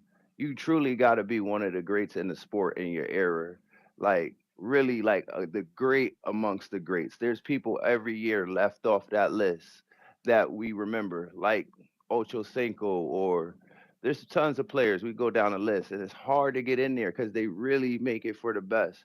Boxing be throwing a lot of dudes in the Hall of Fame, But so they'll both the thing make is it that we today, have but they don't deserve it. like you're right, but we just have to acknowledge the simple fact that everybody has their own criteria, everybody has their own rules. So, you know, you are correct. NFL, it's very difficult to make it in. A lot of people I feel should be in that are not in, but at the same time, I agree. that's their criteria. Bro, we can't even fucking find ours. The only criteria we find is that you have to wait 3 years after retiring. But other than that, we really can't even find shit online. We trying to find a voter or somebody to bring on the show to answer some of these questions for us. So people need to understand that's how this works. I got one. It's I got not. one coming It's on. I'm just asking for some information beforehand. Before I get out of here, what is your vote? If they both die today or retire today, what is your vote? Nope. And that's I think they get in, bro. I think for sure Shakur, 3 division champ, one time lineal, one time unified. Like I don't even know. Like, I didn't even know Marcos he is was a crazy. three-division champ. I thought he was two. But He yeah, just he Shakur just deserves he it, just I won the think. belt versus De Los Santos. Like Marco, this is what I'm saying about these dudes that be fighters. That should be crazy to me. It's like how y'all fighters and then y'all so critical when you know how difficult it is to do what these dudes did that you fucking couldn't do. So it's like like I don't get that. That shit is crazy. I'm with you on the Him and Shakur. Troy be wilding. I mean, yeah, man. I don't know. Keeping it moving. We got CYP. Yo. Yo. Yo, for one, Tank is a three-time champion at 130. Three times. Some of y'all don't know that. 3 times he won that belt at 130. He's a one-time at 135, and he's a regular champion at 140. So that's 3 different divisions, 3 different belts. And you know me, I don't like counting the regular as a real belt. So I'll go two with a minor. But I look at it like this. I'll keep it real. I don't think that any of them right now today should go to the Hall of Fame, but it has nothing to do with what I think. I'm talking about right now, but they're all in their 20s still. So it doesn't really matter. They're not about to retire They're not retiring today. So by the end of their careers, I think they will all be in the Hall of Fame. Nobody was asking this question about the Hall of Famers who were in when they were in their 20s. You didn't ask that question. You asked it when they were done, when they already put in there after they had 40 fights and all these wins and losses. So to ask that question to put on them now in their 20s is actually kind of dumb because the people who are in, you didn't ask them when they were in their 20s. So let's get it. Now, 3 things. You could be popular in your era. You can You have know where it accomplishments. came from, though, right, CYP? Where'd it come from? The Gilly and Wallow show. This ain't. I just want you. I don't know if you've seen it, but this ain't Oh like no, our yeah, no. doing. This was their Okay, questioning. cool. And I'm not putting that on us. I'm not gonna put that on us. I'm gonna put it on the casual. The casual likes to ask crazy questions. So just let me say this, and I'm being totally upfront. If y'all know anything about the reference, it has basketball, NFL, college, all the sports reference. It'll tell you the Hall of Fame predictability of every single athlete. Right? Boxing doesn't have it. I literally will. If the community or boxing paid me, I will take time out my fucking day to create one for boxing. I will take hours and research to put into this website to put in who's already in there, what they've done, the credibility, everything to do what other sports have done for their athletes. It's everywhere for every fucking sport that you look up. You can see the probability of the Hall of Fame for that athlete, whether big or small. You can find it. We don't do it. We like to run our mouths and talk. But this is an opportunity to say, you know what? We're going to do what other sports do so we can have a criteria and you can see how close your fighter is into getting there. Let me know if that's something y'all want to do in the future. I will take my time and make it a second career of mine to build this website. Telling you that right now. Let's see what the fuck happens. But from what I've seen, I also want to give a shout out to my man, Rudy Rudiger. If you're an NFL fan or a college football fan, you know who Rudy is. Rudy should be in the Hall of Fame if Rocky's up in that motherfucker. I want to give a shout out to the Rookie of the Year. All of us was listen. All of us was thinking about breaking our arms and trying to throw a fastball once it healed because of the Rookie of the Year. Hey, I want to give a shout out to all the running backs and the young kids who love Boobie Miles, who got them into football and wanted them to play running back and be just like Boobie and created the so-called Friday Night Lights to help football. Since Rocky up in there, let's go out and get Rudy up in there. Because I'm gonna tell you now on some real shit, Rudy was popular in football, and that motherfucker was a hobbit. Rudy was the man, and he was a hobbit, an actor. So all y'all who was convinced that Rocky should be up in there because of how much he did for boxing, cool. Give Rudy the same props because Rudy is that guy. You on the Tell wrong me I'm wrong. show. Tell me nah, I'm not You gotta no, and pander it's to a crazy. It's football crazy. audience, though. No, nah. But he's just saying. So it's a fictional movie, but it's actually It's based on a based true on a true story. story, though. Rocky when he ain't based on a true story. Rocky is a true story. It's every blue collar boxer. That Rocky's story is everybody's story. That's Boot's story. That's everybody's story. That's B-Hop's story. It's the blue collar, the underdog, my dude. That's the underdog story. No, for sure. I But what I'm get you. I saying get is you. From a like technical standpoint, Rudy it's in not. real life, Yeah, for real. From a technical standpoint, it's not. and It's not. It's not. It's not I'm gonna real. just say But this. shit. Because CYP and we've placed some money on a few games, and I'm a Notre Dame fan. That movie is how I got into Notre Dame football. Yo, Mothers. that's Let me tell he's you, I right. watched Rudy. And then I'm like, oh shit, because I was already into football. I'm like, oh shit, this university is on free TV every weekend, and no other university in the country has that. I'm gonna fuck with, and they close to the crib. I'm gonna fuck with them. Shout out to Rudy, man. Yeah. CYP, you done? Yep. Okay. Yo, James said, based off that, Jesus Shuttleworth needs to be in the Boxing Hall of Fame. Ain't that from He Got Game? Yeah. Ray Allen. I love that movie. I would vote. I love that movie. What up, Brandon? Or Yo, how yo. about the kid from Like Mike? Because that was literally if Rocky is every blue collar story, Like Mike is literally every kid growing up that wanted to be just like Jordan. Not Mike Tyson, for Michael Jordan. You understand? So, man, we could get a lot of people in the Hall of Fame. Yo, what's up, fellas? How's my audio? Straight. That man just compared the impact of Rudy to Rocky. That just made me laugh a little bit, man. Because Rudy was a good movie, but Rudy was corny as hell. Like that shit was cheesy as shit, man. I Yeah, mean, it it was ain't. Oh real. It no, was nowhere real. near I the level. mean, It's Rocky nowhere near the was, level. It's yeah, nowhere near the level imagination. of impact than a Rocky movie, man. It's. I mean, is Rudy even a top 10 football movie? We Dog, can debate forget that some that. other time. I ain't gonna Forget. get Top into Hey, it, but Brandon. Hey, Come on, Brandon. that man. was You just Brandon. funny tripping. because Rudy was funny as shit, little bitty Brandon. motherfucker. Well, as Brandon. far as Brandon. the Brandon. Brandon. topic is Motherfucker don't hear me. Shakur and Tank He don't hear me. Hall of Famers if their careers ended today, I would say no. I would say both guys are on the right trajectory, but neither guy's done enough yet to be put in the Hall of Fame. I mean, I think if somebody Shakur ain't look do at enough? what'd you say? You said Shakur hasn't done enough? I don't think Shakur has done enough. No, I think if I had to pick between the two, I think he's done more than Tank. I think he's took more of the conventional boxing route, accolades, getting the titles, doing it how it's supposed to be done. The thing about Tank fans is Tank fans in one breath will say Tank don't care about belts, Tank don't care about accolades, Tank wants the bag. Okay, if Tank doesn't care about belts and accolades and wants the bag, he shouldn't be mentioned in these topics about Hall of Fames and greatest ever because he's not taking the route that makes you a Hall of Famer. He's taking the route that makes you rich and famous, which is okay too. But yeah, I don't think neither guy is Hall of Fame worthy just yet.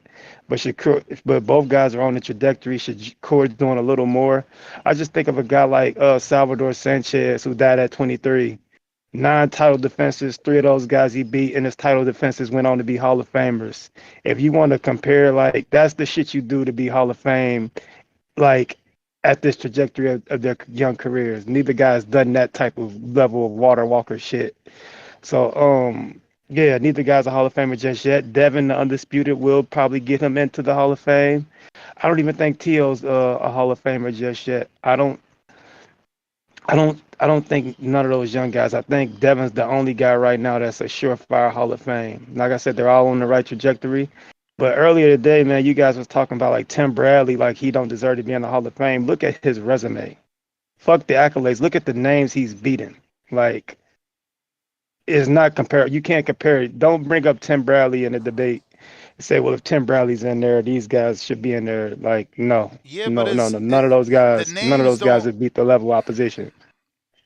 I'm talking just before the obvious. I'm talking the Junior Witters, the Edna Cherries, the Kendall Holtz. He took Devin's O. He took Lamont's O. Puppet Vasquez.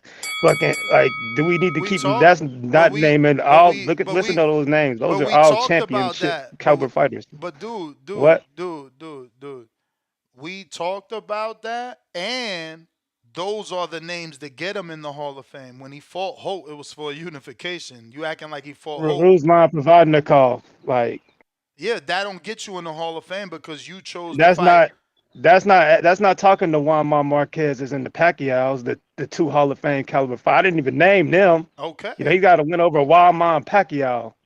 So don't compare Tim Bradley. Yeah, I mean, Prince not seen Prince we not talked about seen the we outside of the shit Prince not seen from. He had 15 title defenses in featherweight. 15. You guys love to talk about Wilder's 10. Prince Nassim had 15 of them bitches. And he unified a couple times in the division.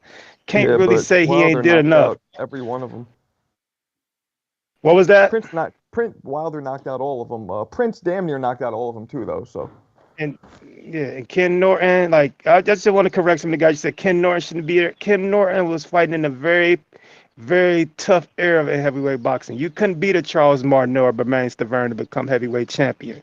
You had to That's beat true. George Foreman or Muhammad Ali or Joe Larry Frazier. Holmes or Joe Yeah. Frazier. It's different caliber of guys back then. So I would say a top contender of the 70s is more is more equipped to be a Hall of Famer than a champion up today in Yeah. that division because the Ronnie division was O'Lowry, so much anybody. tougher back. That's the bell, but that's also your opinion. And yeah, Kendall Holt, we talked about that because that was a title defense and a unification. Um, Bradley would not be in the Hall of Fame without doing what he did. If we strip away the belts, that you're acting as if we don't need to talk about because we're going to talk about just names. Cool. Beating Puppet Vasquez, that started at 26, and Canelo beat in his first, second, third fight in his career ever at what, 15 years old? Don't get you in the Hall of Fame. Beating Marquez only, again, if we strip away all his title wins and unifications and just say all he did was beat Marquez, I don't know that that gets him in the Hall of Fame. So, yeah, I don't know what you mean about it don't matter Bradley's resume. Nah, the resume matters because of the title fights. If again, you brought up Pacquiao. Not everyone thinks he beat Pacquiao. So does he get in the Hall of Fame because he got a win over Pacquiao that's controversial?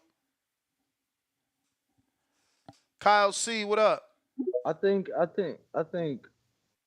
the reason we should leave controversy alone is because, bro, that shit literally exists in other sports. Like, to where it's like, hey, this top player got snubbed out of MVP numerous years. And it's like, when they breaking down his resume, their career, they look at those things like, all right, cool, he didn't get MVP this year, defensive player of the year, but he still put up these numbers, these stats. He still had this impact. So I think that we need to, stop.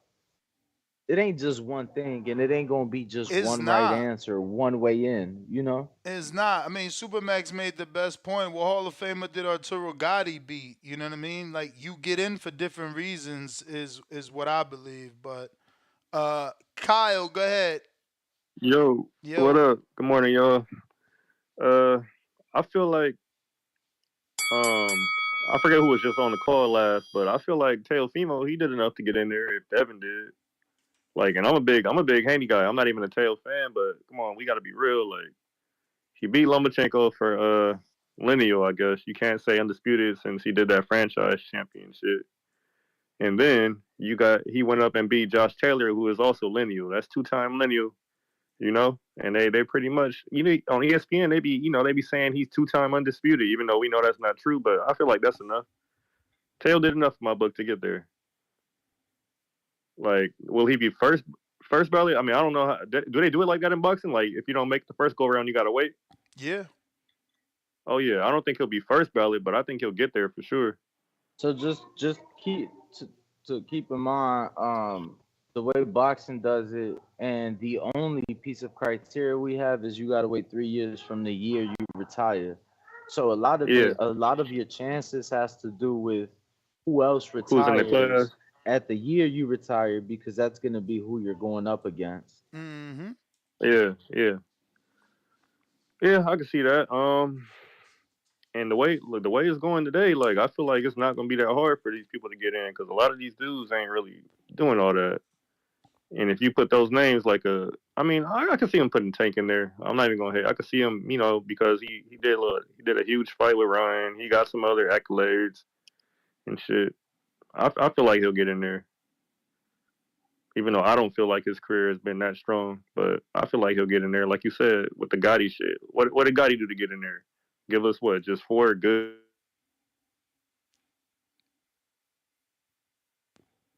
Look like you went to a dead spot.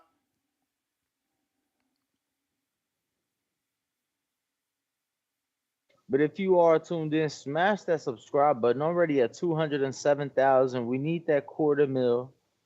So help us get there. Smash the subscribe, like the video, have that notification bell turned on. And be on the lookout, obviously, in the ground on New York, getting all the behind the scenes and everything. Fight week, Haney Garcia this Saturday night from the Barclays. So And you it's got all some on the behind the Boxing scenes Boys, baby. yesterday? You got some behind the scenes yesterday from the hotel?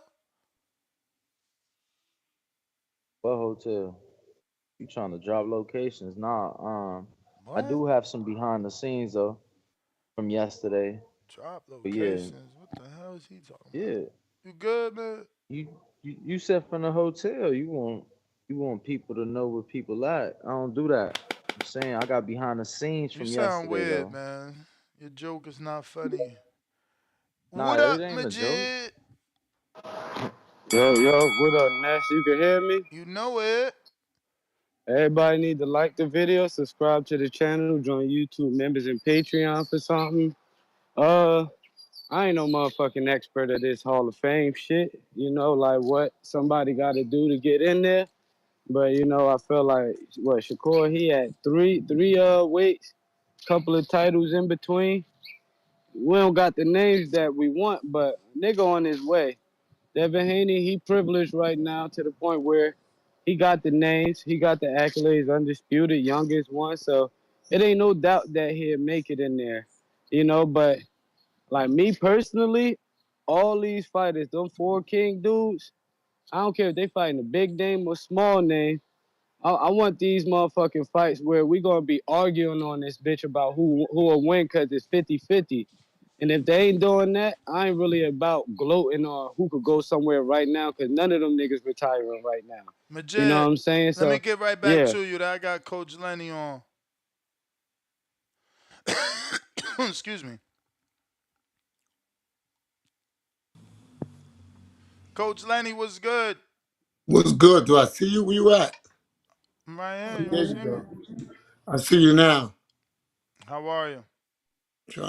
I'm good. I'm good. I'm good. Damn, is it okay? Oh, there you go. Yep, you What's all up? good. What's up, Ness? I'm Good. chilling, man. I'm chilling, man. So first and foremost, congratulations on the win with your fighter Richardson Hitchens. Yeah. Yeah, man. Let's get into it. What did you think of the performance first and foremost? First of all, I just want to like clear up some notions. Um, People they were saying when they was watching the fight, that was confusion in the corner because I had Yoel Judah there, and that's further from the truth. It was no confusion whatsoever. Yoel was on the same page that I was on. Secondly, a lot of people look at the fight and they say they feel like Richardson lost. But if you watch the fight closely, he didn't lose. He didn't lose.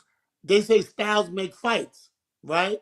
So that particular style for Richardson's style was expected. It was expected because the guy, Gustavo Limos, was a aggressive, come forward type fighter. So so people complained about Richardson holding, but there's a such thing of necessary holding and unnecessary holding. In this case, it was necessary. You had a small ring. The ring was very small, so it was like the bull and the matador. You got to control the bull. Richardson is the Yeah, but look, matador. but coach, first thing is it was obviously excessive holding, It wasn't excessive. and a matador doesn't hold to keep the bull away from him. No, you keep turning He's them. You keep slick. turning He them. turns. You keep turning them. You keep turning them. But again, you got to look at the size of the ring. The guy was very aggressive, and there has been a lot of fights. Like when Ali fought Joe Frazier, he had to tie him up. So those were tactics. Those were strategic tactics in order to try to nullify Gustavo Limo's aggression. And secondly, he was so aggressive. Yes, he caught Richardson in the 8th round with a big shot. But Richardson weathered the storm. He weathered the storm and he came up out of it. And if you look from rounds 1, 4, 5, 6, and 7 up to the 8th round, Richardson was winning them rounds. And he won. And even after the 8th round when he got hurt, going into the 9th and the 10th, he won. He swept those rounds. So because like I'm gonna be honest with you, when I watched the fight at the fight, my vantage point, I clearly said that this is a draw or even a split decision. But when I came home and I watched the fight on the zone, the kid was winning. He was winning. Yeah, there was some moments that Gustavo Limos had, but a lot of those shots wasn't coming off. They wasn't coming off. They was not coming off. So again, if you watch the fight, closely, like I suggest for everyone to do, watch it again, and you'll see that, yeah, Gustavo was aggressive. Joe Frazier was aggressive with Ali, but Ali still beat him. Sugar Ray Leonard, when he fought Marvelous Marvin Hagler, Hagler was aggressive, but Leonard beat him. He beat him. So you got to just watch the Tank Davis, when he fought Arguably. Pitbull. Everybody thought Tank lost, but because it was the styles. You understand? So you got to give Richardson that. You got to give Richardson that. You have to give him the fight. I would be the first to admit if he lost, he lost. I'm not going to sugarcoat nothing. I'm going to be like, yo, he lost the fight. Now, Coach, you could be heard on the television. You and Joel Judah, y'all were on the same page because y'all was telling him to let his hands go, that he had to throw more punches. 100%. And he threw him. And he got into the pocket. He pushed Lemos back. If Richardson would have kept going around, running around, he would have lost the fight. And I told him that. So what do you guys do now? Obviously, you're not the manager. Keith Conley is. You're not the promoter. Eddie Hearn is. Right. But right. Do you, as a trainer, do you want him to get another fight, which is what he was saying, like maybe a Regis or someone else? Or should he do what the fans are demanding, that he give Gustavo Limos that rematch? I wouldn't give Gustavo Limos a rematch because he lost. I wouldn't give it to him. And if I'd be the first to tell him, yo, we don't need that. Because he already proved to Matchroom, he proved to people who said that he didn't have no heart. You understand? He proved that he had heart, that he was very resilient under adversity. And so, I mean, again, like, he proved what he needed to prove. I wouldn't suggest that he gave, because it's unnecessary. There's a lot of fights that's out there that he can get aside from Mustafa Limos. It wouldn't even make sense. Now, isn't this fight a reminder of a Castillo Mayweather, a Maidana Mayweather? And Mayweather gave those rematches, man. Yeah, Mayweather gave those rematches, but we're not going to give those rematches. Well, sure, I don't think we should do it. I think that he did his job, and because the disparity was far. Like it wasn't just like a split decision. It was unanimous. So if it was a split decision or a draw, then it would make sense.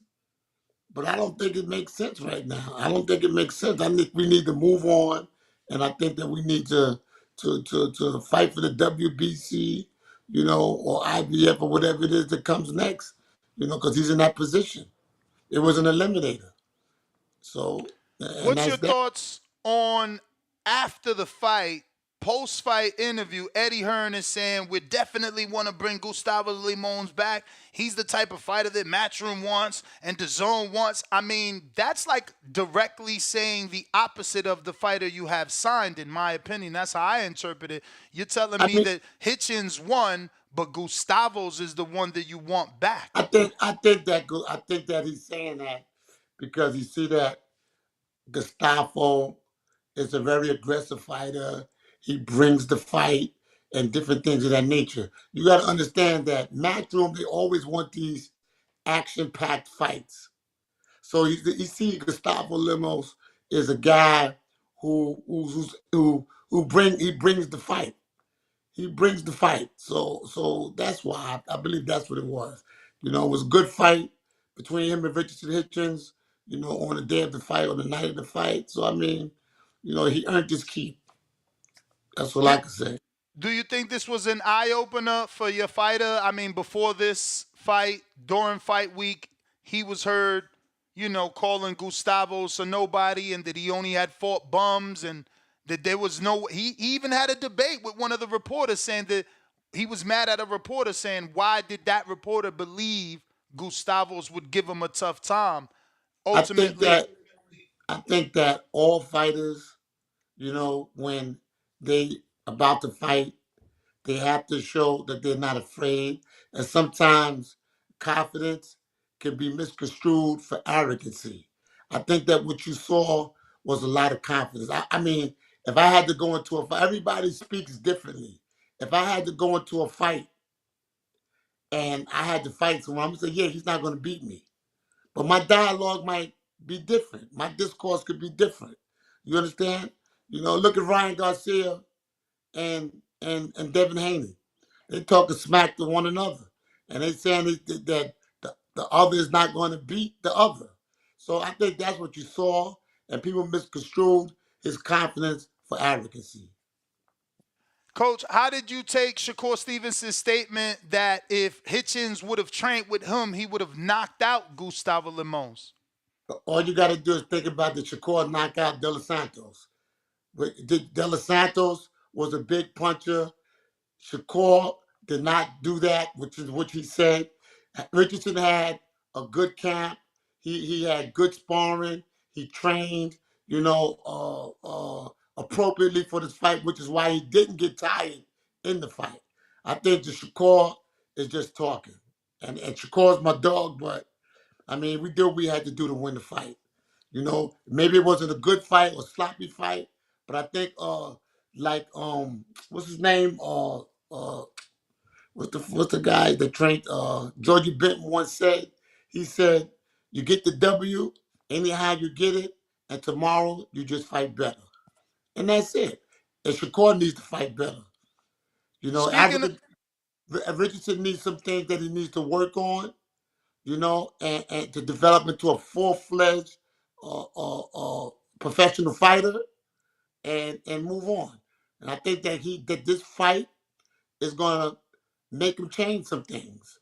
It's gonna make him change, just like Shakur's fight when he fought De Los Santos should make him change some things. You understand? And it's the same. absolutely. So, Coach, you said this fight will make Hitchens work on things, and that you thought he was in great conditioning. I You think said he was. You said you went and rewatched the fight. I'm sure you seen there were several rounds where in the clinch he's looking at the clock. So people, Well, you know what? You see. You can see people just don't understand boxing to a certain degree. When Sugar Ray educate Leonard, us, educate us. I'm going to educate you. I'm going to educate you on some things. Like, first of all, heavyweights, when they fight, they clinch. When Richardson I'm going to give you some jewels right now. And that was smart. When you get hurt, what Richardson Hitchens did, he tied him up and he walked him clearly across the ring to gather himself, which is a strategy. You understand? I'm saying? When you get hurt, you just don't hold on like this and then you gotta tie that man up, come up out of it, and walk him clean across him. That was his old school move there.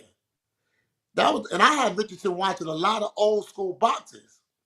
Secondly, when Sugar Ray fought, who was that he fought? And and and and and and and Angelo Dundee said 30 seconds. 30 seconds. So that made Sugar work. That made Sugar work. So if Richardson is looking at the clock, he's not looking at the clock because he's tired. He's looking at when and how he should be getting to work. He should work. It's strategic. It wasn't that he was tired. You understand? Because if you notice certain rounds, when he looked up at the clock, he won the round, and then he started moving around. And then the clock won, then the bell rung. So he was being strategic when he done that, when he performed in that fashion. It wasn't because he was tired. Because when he sat down, he was not huffing and puffing like Lemos was. He was not huffing, so he was being strategic. And just like the 12th round, he had to dig deep, but he felt like he had to fight in the bag, so he just boxed. And he beat him with a jab, easy. Did you give him the 12? Of course. Rewatching it? Wow, Of course. you gave him the 12, Coach. I gave him the 12. You Because gave Hitchens Lemos, the 12. I gave Hitchens the 12. Oh. I gave Lemos, watch it again. I'm going to help you out. Watch it. Lemos didn't touch him. He was aggressive and he was putting up those antics, but he didn't touch him. And Richardson was the busier fighter. He was throwing, the jab was eating him up. The jab was eating Lemos up the top. Bing, bing, bing. 1, 2, bing. Lemos messed up also when he did that, hit his leg like this. Remember when he hit his leg like, come on, like that? And what did Richardson do? He looked at him and he hit him with a 2-piece. Bang, bang. And then he left him with 1. Bang. Those was all scoring back, all scoring point. One thing you got to remember, Africa was a good amateur. So he has an idea of the point system. So he feels as long as I'm touching you, I'm winning the fight. And if you watch the fight on the 12th round, just watch it. Go back to it, pay attention to it, and you're going to say, yeah, he won. Because Lemos didn't touch him. He had a moment, Lemos had a moment where he threw flurries. And the flurries did not touch him. Because I looked at all that. He threw flurries, and the flurries didn't touch him. It didn't. I said, oh, shit, he ain't touching with none of that. So the judges are looking at that. All the judges gave him the 12th round, as a matter of fact. Nah, they did. I believe All me, of them gave. they did. That's what I'm trying to tell you. See, that people are looking at Lemos' aggression. They're looking at Lemos' aggression. You understand? But they're not looking at, yes, he do some good body work, but Richardson did got good body work too. And he pushed him back. And he was pushing, when I was like fighting the trenches, pushing back, he did it. And he was winning those rounds. Clearly, Richardson thought I was telling him something wrong. Then he called me like 4:30 in the morning and said, oh, Sweat, all those rounds you told me to push it and let my hands go, I was winning. I said, I told you that. But if you would have kept running around, he wouldn't have won. So when a boxer fights a guy like Lemos, you have to box and you have to get in the trenches. Because if you don't, the aggressive guy, the height, he will get him. So he had to sit in the pocket. He had to. He had to sit in the pocket. And that's what Sugar Ray did with Hagler. He moved around, and then he had his moments in the pocket. He had to. You understand? He had to. So that's why I give Richardson, I think he fought a gallant fight. I think in the midst of adversity, he showed that he has some resiliency and he was able to come back, and push the man back and win the fight. Again, like I said, just watch the fight again, and I suggest to everybody to do it and pay really close attention. And when you start paying close attention, because I watched that fight like 3 times, and I was like, oh, he did win that round. Oh, he did win that round. He did win that. You understand? So that's what it was. I gave Richardson the first round 1. I gave him round 4. I gave him round 5, all the way up to the 8th round. All the way up to, and then after the 8th round, watch it again. He beat him the 9th, and he beat him the 10th. And the 10th is where he really beat him. You understand? And the 12th, just watch. Watch. You'll see. Just pay attention. Watch it again. I got a few questions here from the people, and we'll be done. We got Ruin of 504, New Orleans. He says, are there any improvements needed to Hitchinson's ability to fight on the inside? Of course, 100%. I think that he needs to learn how to shift from one side to the next. I think that because he's used to that Mayweather roll and all that Philly sell, it makes him stay on one side. But when you like this, like James Toney, when James Toney fought, he would be here, he touch your hair, shifting, roll. So I think his inside game could get better. And I also think that he needs to keep his left hand up. And what I'm telling you is what I'm going to be telling him. And he's seen the fight because he was open for a lot of right hands. He got hit with some big shots. So, yes, I think that that's what he needs to improve on. And maybe it's some strength. He needs to build up a little bit more strength. Otto, greetings, Coach. Lenny, in your opinion, what's the toughest part of being a trainer that a lot of people may not know? The toughest part of being a trainer is sometimes getting the fighter to do what the trainer believes that he needs to do in order to get better. you know, and so because you got every kid has that when kids have talent, it sometimes sometimes it's difficult to penetrate them because they feel like they're so good, you know. But when you're a good coach, you can dispel that misnomer, and you know, and they can win fights and they start listening. So one of the things getting them to listen and follow instructions sometimes. I got New York Bullet. What up, coach? If the rematch ever happens with Lemos, what could be done different for a clear victory? Uh, I think he could keep his left hand up, fight more, just a little bit more in the pocket. You know, bully Lemos a little bit to offset him, and little different things like that. Because Lemos is not a good inside fighter. He's not a good inside fighter, not at all. I have. What up, coach? This is Donald from Baton Rouge, Louisiana. How many years did it take for you to become a great coach? I've been like boxing in boxing all my life. I started when I was a kid. Um, I went to the penitentiary, did time. I became the junior middleweight, welterweight champion. Um, and when I came home, I just stuck with boxing. So I'm talking about I came home in like 1990. So so I started boxing, working with the likes of Curtis Stevens, Anthony Irons, and all of us growing up in Starlight City, strong brother. So boxing.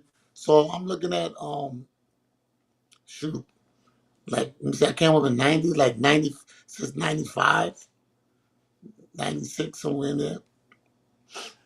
I got Alex Vega from West Palm, Florida. What would you say Hitchens did best in the Limons fight, and what was the most challenging for Richardson during this last matchup? Well, I think that he did best when he fought in the pocket. I think he did best when he fought in the pocket because that way he was able to steal a fight. He was able to steal a fight and show the resiliency and the heart that people thought he didn't have, right? And what was the other question? And he said, what was the most challenging for Richardson during this matchup? Adjustment. I think it was adjustment, making the adjustment to win the fight. I have Bougie and Broward that says, what's up, coach? Thanks for pulling up. Just tell your fighter to stay in the gym, stop with the Twitter beefs, and stay away from elites like Haney. Thanks to you again for pulling up. So basically, you know, he's been having a lot of words for Devin Haney, but styles make fights. Just because that fight looked the way that it did with Lemos doesn't mean that, you know, it looks the same with Hitchens versus Devin Haney, which is the WBC champion currently. It is fight week. Saturday, we'll find out who keeps that belt. That being said, you said you would like to see him go that WBC route. How does a fight play out with he and Devin Haney in your eyes? Well, you know, if Devin was to fight Richardson, right? I think I would look at it like a James Toney fight versus a Mike McCullough. If you ever watched that fight, because they're both skillful fighters. They're both skillful fighters. They both know how to box. You know, they got good footwork, good fast twitch muscles, and different things of that nature. But yeah. So that's why I would look at that fight like a James Toney versus Mike McCullough. What? Obviously, I don't want you to give us detail, but why does Hitchens have so much confidence versus Haney? How well did he do in whatever sparring session he had? Because they sparred on more than one occasion. They sparred like three or four times, maybe. They sparred And in is that recent or were they teenagers? they was young, like they was young. They was young. And I think the most notable one was when they sparred in Adams' gym, Bones Adams' gym, and Mayweather's gym.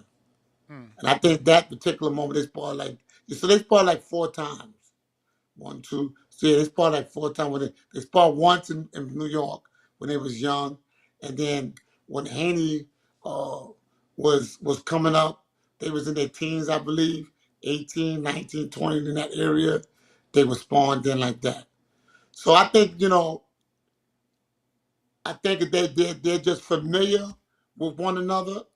They're familiar with one another, so they both could talk smack because they've been in the ring with each other at some point in time, on many occasions. I got James Benitez that says, Coach, F what these fans talking about. Africa performed great, and most of the other 140 pounders would have lost. My question is to you, today's topic. Does Shakur or Tank currently get into the Hall of Fame? And is Devin telling the truth? Does he and Tio get in as well? I think that Tank will get into the Hall of Fame. Today, if he retired today with these Tank, accolades, or you mean at the end of his career? at the end of his career. Okay. End of his career, I think Tank.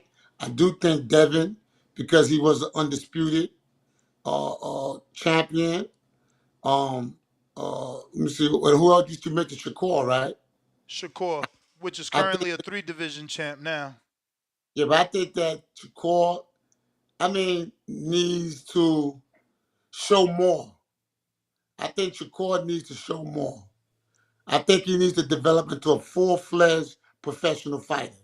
Because even some of the things that you see some fighters he's still doing some amateur things. Like, he's really not in the pocket. Like De Los Santos, right? He could have made it a better fight.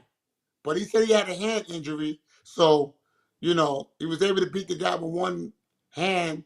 But I think that he needs more to prove. Like Richardson, he proved that he had that dog in him. You understand? He was in there with a tough guy. He didn't run. He stayed in the pocket. He let his hands go. He pushed him back. And at the end, he just outboxed him. So we need to see more grit from Shakur, as far as I'm concerned. Not that I'm trying to take anything away from him. So whether he would get into the Hall of Fame, it remains to be seen. It would have to be growth. But I think Devin, because of the name of people that he fought, the Lomachenkos and those good other fighters, the Linares, who were tough fights, I think that would solidify the deal for him. I have Rod in L.A. Hey, Coach, respectfully, for me, Gustavo Limos won that fight. I believe Hitchens and Limos should run it back. What do you think, Coach? Please share. You already gave your thoughts on that one. Tell him I said he need to watch the fight again and pay close attention. Just don't look at the aggression. Don't look at the aggression because there's one thing about short fighters. They say short fighters is always the beloved of the fans. They're the beloved of the fans because they try so hard and they keep coming. You understand? So fans gonna love that. But when you watch the fight again, you're gonna see that he did not win. Coach, let everybody know where they can find you. Those are all the questions. We want to thank you, obviously, for coming on. Look forward to getting you back on, and congrats on the win. Thank you. You can reach me at Coach Lenny _100 rounds. That's RDZ on Instagram. And Lenny B. Wilson on Facebook. Appreciate you, Coach, man. Keep doing your thing. Thank you. Thank you. Appreciate Glad to be here. All right. There you have it, ladies and gentlemen. Coach Lenny Wilson. And we're going to get back to the phone lines. If you want to call in, you know how to do so. We got the landline available. Don't forget, that number is 563-999-3427. Press 1 if you want to call in. We got first member of the day, Tavon Burns. Welcome to the prospect level. We got Chad in Canada, $2. He says T.O. barely has any title defenses. RRTA. Oh, we read that. What the hell? Why isn't none of these marks? RRTA boxing with Mr. A, $2. I need Crow on Murray. Damn, champ, you picked Murray? Crazy, man. You're crazy. Don't get me wrong. I mean, nah, you are crazy because it wasn't even like, just because it was not a exciting fight doesn't mean that he was anywhere near competitive, which is what you need to be to win. We got Wiggity. I want to hope that's what it is. Welcome to the contender level. Hey, guys, remember, if you're a prospect, there's plenty of posts that you can still, you could have asked Lenny a question. You could have asked Lucas Body a question. Yeah, man. If you remember, drop a question, man. Let them know what's on your mind. We got M. Diesel, member for 6 months on that champ level. Howard Cosell is in the observers category of the Hall of Fame. Hall of Fame is a hell of a subjective, probably won't fund any ironclad rules. I guess he meant find. And it just misspelled. It's autocorrect. Lake County, $2. Shut up during the scholars' calls to the whole panel. Damn. 2 counter punches for you, Suleiman. Let me see how you're still listening. You are not, but maybe you're listening on YouTube and you'll come back. Shout out to Lake County with the 2 counter punches. Matt, Machine Gun, Plainview, Lubbock, $5. He says, if the history of boxing can be told without your story, you shouldn't be in the Hall of Fame. Damn. JXV88, $2. Haney would be in the Hall of Fame, not Shakur or Tank. Laughing out loud twice, flexing, fire emojis. RRT Boxing with Mr. A, $5 more. Salute. Islandre Laura, champ, whole career, plus 10-year boogeyman. Got judges fired for life, equals Hall of Famer. Hashtag. Hardin, 3 faces and clouds of Hardin smoke. RRT Boxing right back at us with another 5. He says, Burial came to survive. Mercado made him quit. Anderson is to blame. We talked about that yesterday. Hashtag Hardin, 3 faces and clouds of smoke. Steve in the UK, member for 38 months on the prospect level. Shout out to you. Call Dan Rayfield and ask how he votes for the Hall of Fame. I actually have someone else that I'm going to get on to finish the discussion about Hall of Fame. He is a voter. And, yeah, man, always good to have my boy.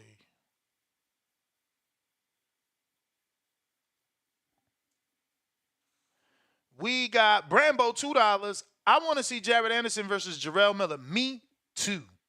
Legendary Prince, welcome to the prospect level. Capicu, what it do? $2. Limons versus Ponce Barrios. No, Ponce Barrosos Romero. All good fights. Let's get to the marks. 5-pounder. Tank not fought Haney, Loma, Tio, Cambosa, Shakur. Norton fought Ali 3 times and won. Can't be Hall of Fame when the best wins are Garcia and Cruz. Bones 13, member for 7 months on the prospect level. Friday show was fire. Definitely have Rob again. He means Roberto. That was the second show, by the way, on a Friday. On a Friday, not a Tuesday. But check that out if you haven't already done so. We actually, edited out the interview so you don't even have to go through the whole long show. So just put the word Roberto Diaz. Borough City E, what up?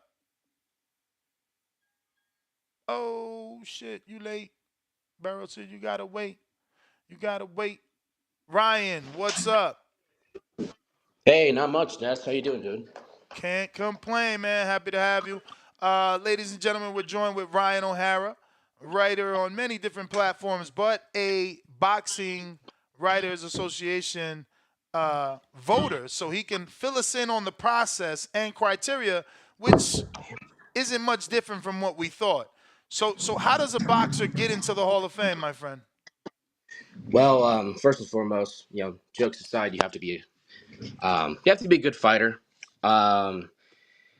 Everyone has a different criteria for, how people get in the Hall of Fame. So a lot of guys will value title defenses. They'll look and see, oh, this guy made, this many title defenses, this many consecutive title defenses. They'll look at who they fought. So, for example, you look at a guy like Floyd Mayweather fighting guys, Ricky Hatton, Oscar De La Hoya, Miguel Cotto, significant opponents. How many big fights did they win? Oscar De La Hoya obviously had a lot of big fights.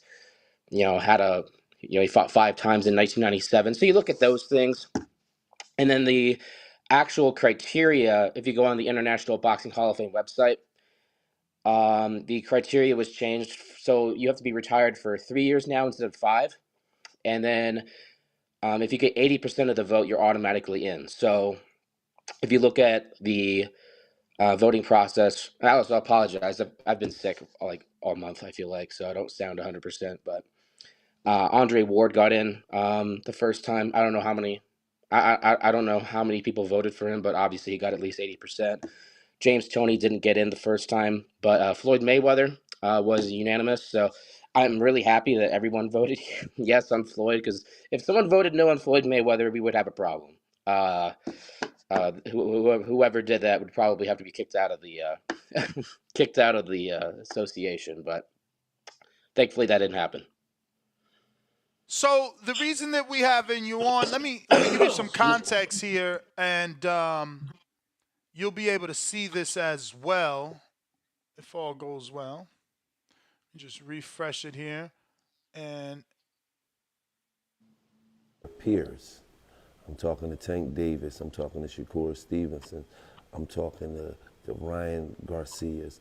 I'm talking to Teofimo Lopez.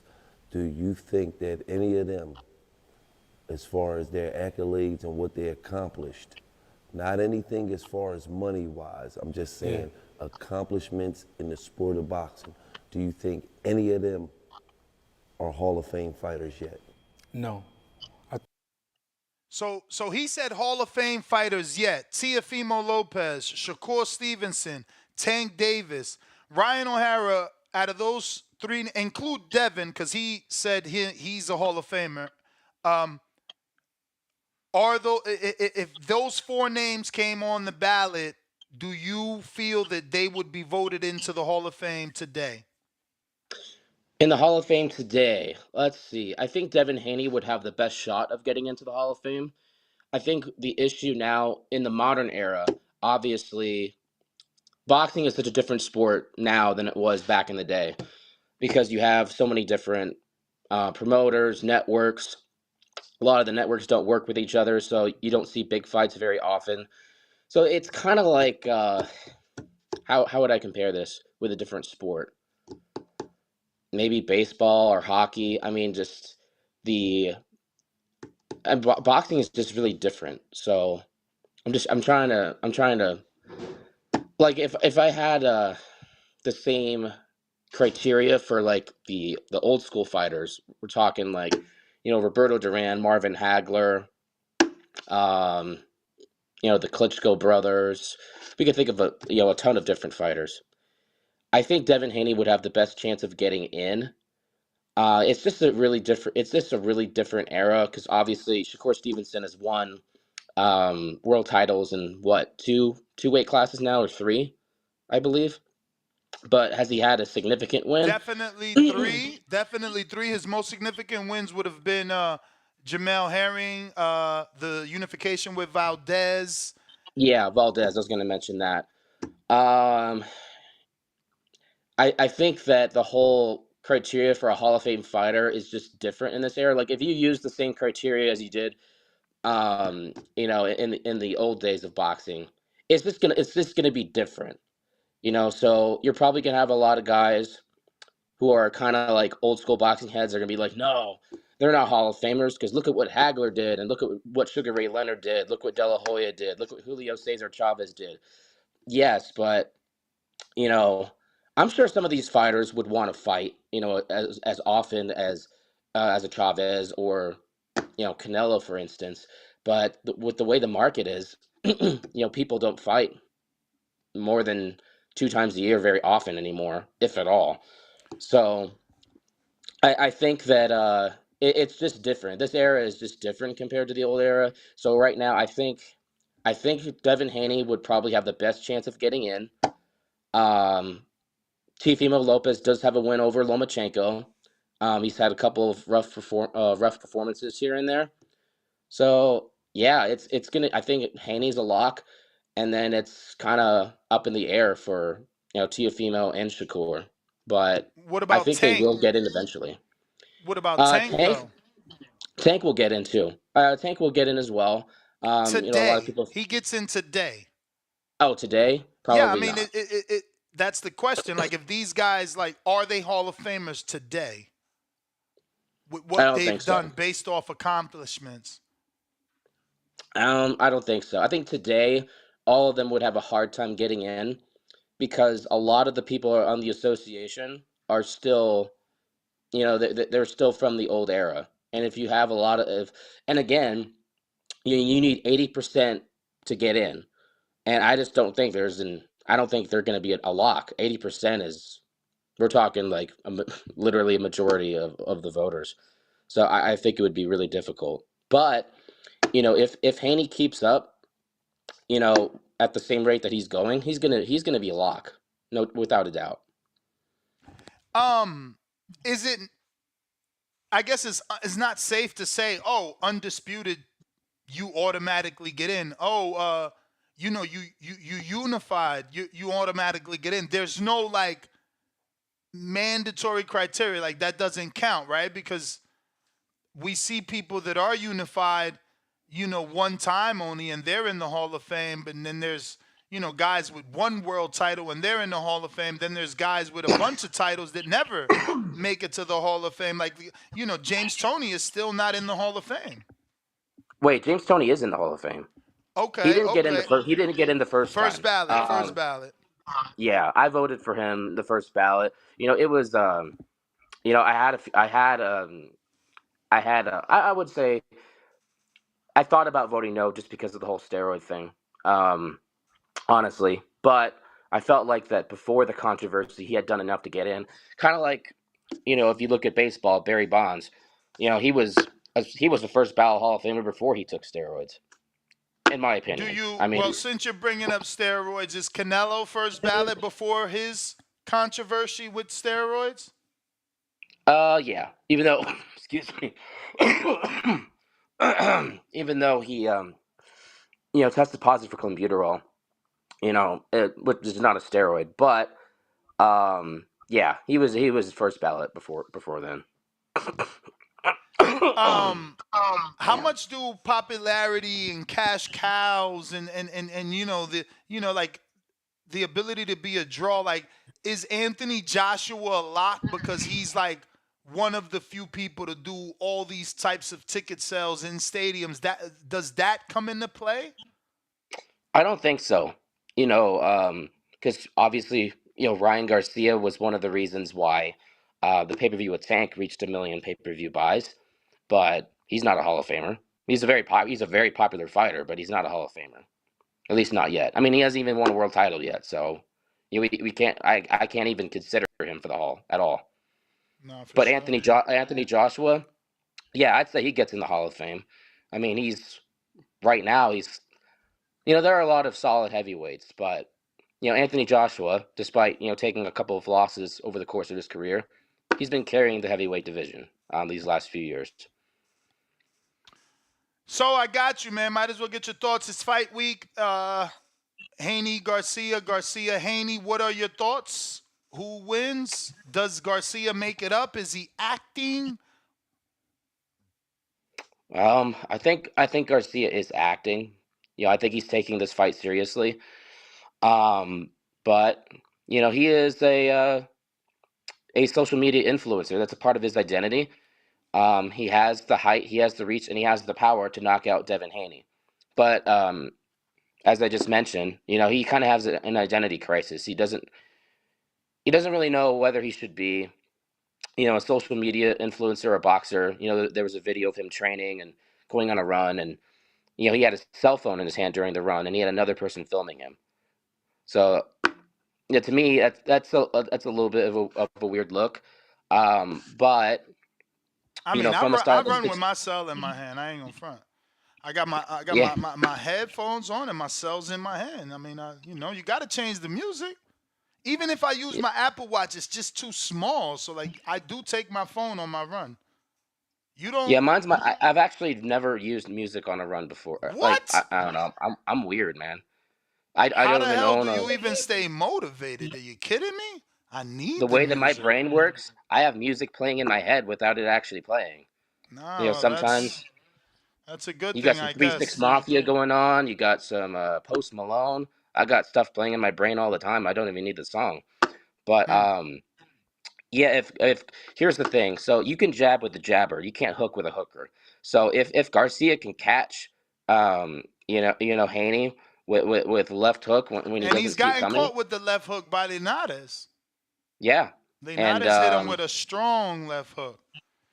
here's the And that thing. fight was Oh, going yeah. Devin's way, right? He was winning what, 6, 7 straight 8 rounds, and then boom, he got hit with that left hook. Yeah, but you know, if Garcia catches him with that same shot, with the way that Haney was holding against Linares, I don't think he's going to be able to get away with that with Garcia. If Garcia is 100% and focused, Garcia has a puncher's chance to win this fight. I'm still picking Devin Haney. I think he is. I still think he's the better fighter. Garcia. I think Garcia still stands too tall, especially on the inside. He's also open for a counter shot as well. But he has a good chin. We've seen that against Luke Campbell. He was able to recover from that, and he took a hard left hand from Tank Davis and got knocked down. And most guys who get hit with that shot from Tank get knocked out, and he was able to get back up. And obviously he was stopped with a body shot. But yeah, we'll see what happens. I still think Devin Haney will win, but Garcia definitely has a puncher's chance to score the upset, in my opinion. Well, that's about it. But in closing, looks like Jalil Hackett is done with Mayweather. His latest tweet as of today at 10 a.m. is, let's just be realistic. Them folks ain't tried to get me a fight since December 2022. Shit. That's a That's long time. unfortunate. And which Excuse means me. that the Red Owl boxing fight that he did fight on was not his promoter that helped him get that. FYI, because he did stay active on a Red Owl. But listen, Ryan, let them know where they can find your work and how they can find you on social media. Well, you can definitely find me at a local Kroger store grabbing cough medicine. So that's one. But you can also find me on Twitter, aka X, however you want to call it, O'Hara Sports. You can also see my work at fightsaroundtheworld.com, which is fightsatw.com, as well as New York Fights, NY Fights. And yeah, award-winning pieces from a lot of different writers. We have a I great know. I team. see you won your 5th award, man. You got what's going on? Is there not a category for fucking podcasts? I thought I was the godfather of this shit. I haven't received anything. Putting I cases on mean, all you motherfuckers in the BWAs. Wait till I get there. No, I'm fucking with you. But Ryan, seriously, well, I love you. I'm going to speak for you because you're the reason why I made it in the business in the first place. You So, know, you know thank you very when much. they read your Hall of Fame career, they'll say, "Got his start at the Boxing Voice." Like many of you BWA boys, Sean Zattel got his start at Not the only Boxing that, Voice. you discovered me on LinkedIn. I was just bored, and I was like, I want to be a boxing writer. And then I see Nestor Gibbs, and I was like, wow, he's got the last name of a famous race car dude. So I was I like, man, I forgot you got to used to join this do guy. NASCAR when I met you. That's right, Yeah. bro. When I saw your name, I was like, Gibbs. I was like, man, yeah, I'm gonna sign up with this guy. He's got a cool name. Ryan, man, it's always a pleasure. Keep killing it, bro. Will do, man. Thank you so much All for right. everything. All right. I'm like the fucking Samson Lewickovich of this shit. Look at the talent that I found, huh, Brian? Yeah, seriously. Now, All right, man. now, at this point in my life, I just need to chase the bag. So if anyone else wants to pay me the big money, You need I'm ready. Turkey Al Sheik, man. He's giving out jobs. From Look, our conversation to God's ears, hopefully, you know. But yeah, thank let's you do once it. again. There you have it, ladies and gentlemen. We're right back to the phone lines. Florida. Tommy, what up? What up, Ned? You got me? We hear you. You sound a bit far, but we hear you. A little better now? I hear you. Yes, sir. Shout out TVV. So my take is before Ryan just got on the phone, shout out to him. I agree with him. If anybody get in today, Devin is if I was able to pick, he'd be my first choice. T.O. right there too, because call it whatever. I am one of the ones that believe he was undisputed at 135. He also beat a future Hall of Famer in Loma and possibly a future Hall of Famer in Josh Taylor. And he's also a two-division champ, just like Devin Haney. He lost to Cambrosis, who Devin beat twice. So that's why I will give Devin the edge right now. Shakur, three-division champ. Yeah, I guess he beat two champs out of the 4 belts he's held before. But that's a good look, three-division. Tank, same thing. Some people are going to call him a Mickey Mouse. Some of the belts are Mickey Mouse belts, but I guess now he's officially 135 WBA champ. So, but remember, he was a 2-time champ at 130. Oh, the 3-time champ at 130, I believe. He beat Pedraza, lost the belt, came back and got a vacant belt against Quasar, right? And then when he dropped that, Leo got it, and then he went back down there to beat Leo for it. So I think he's actually a 3-time champ at 130, 1 time at 135, and the regular champ at 140, which he took from the champion.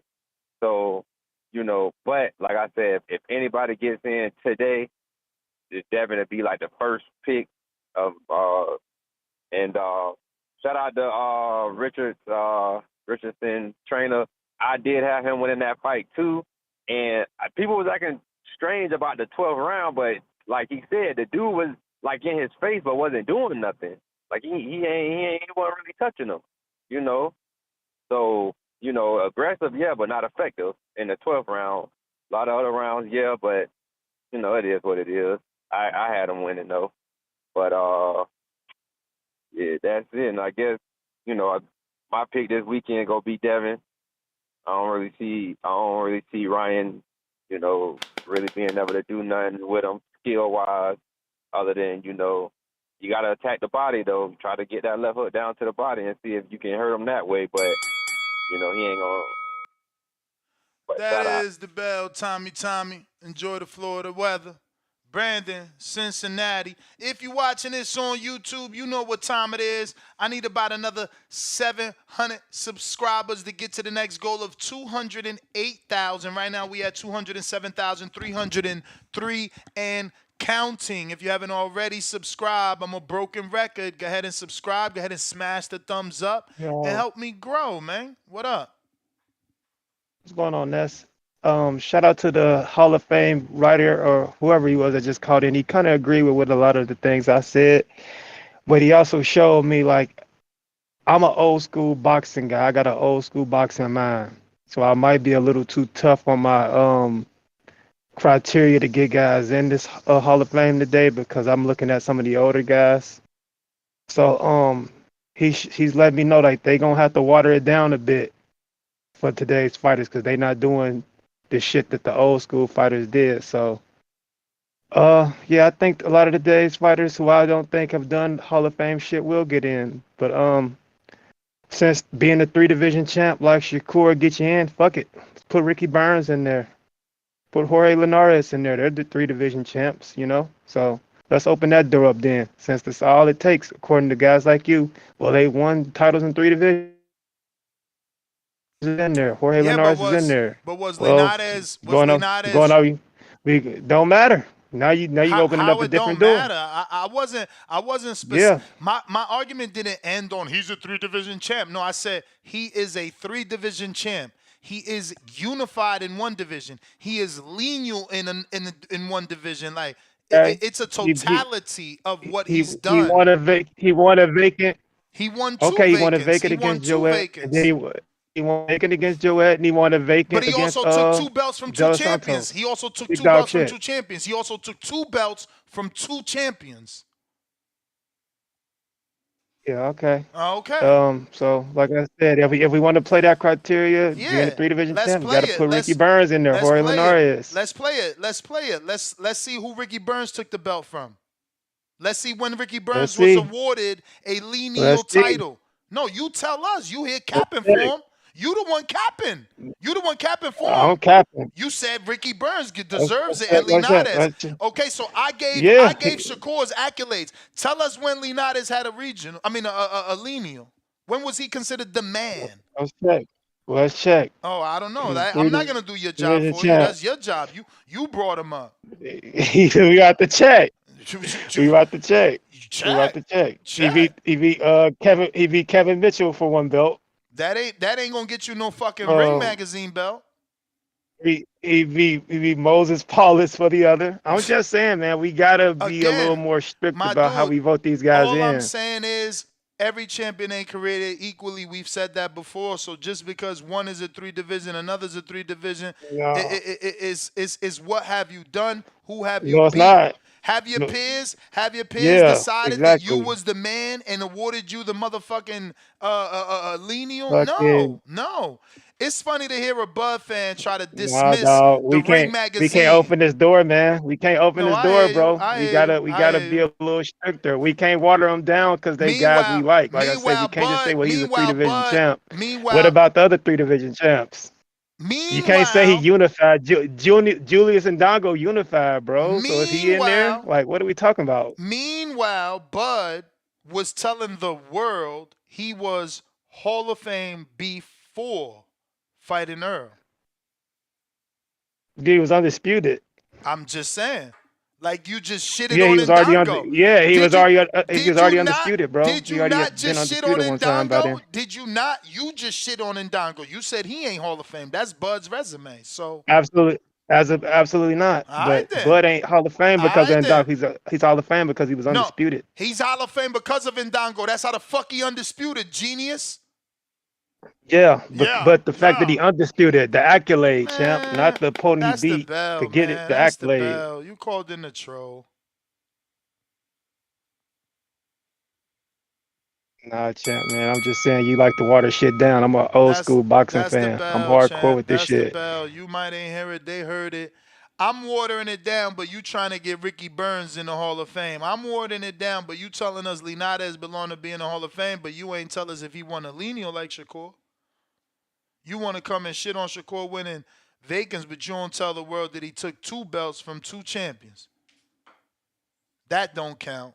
Nah, let's talk about the vacant belts he won. Let's not bring up the belts he took from 2 champions. I mean, it's funny, bro. Meanwhile, before Bud, when he was running around here talking about, I don't need to fight Earl, I'm Hall of Fame already. And how you Hall of Fame? Because I got 2 lineals. But now the lineal don't matter for this other person. This is just beautiful. General Camino, what up?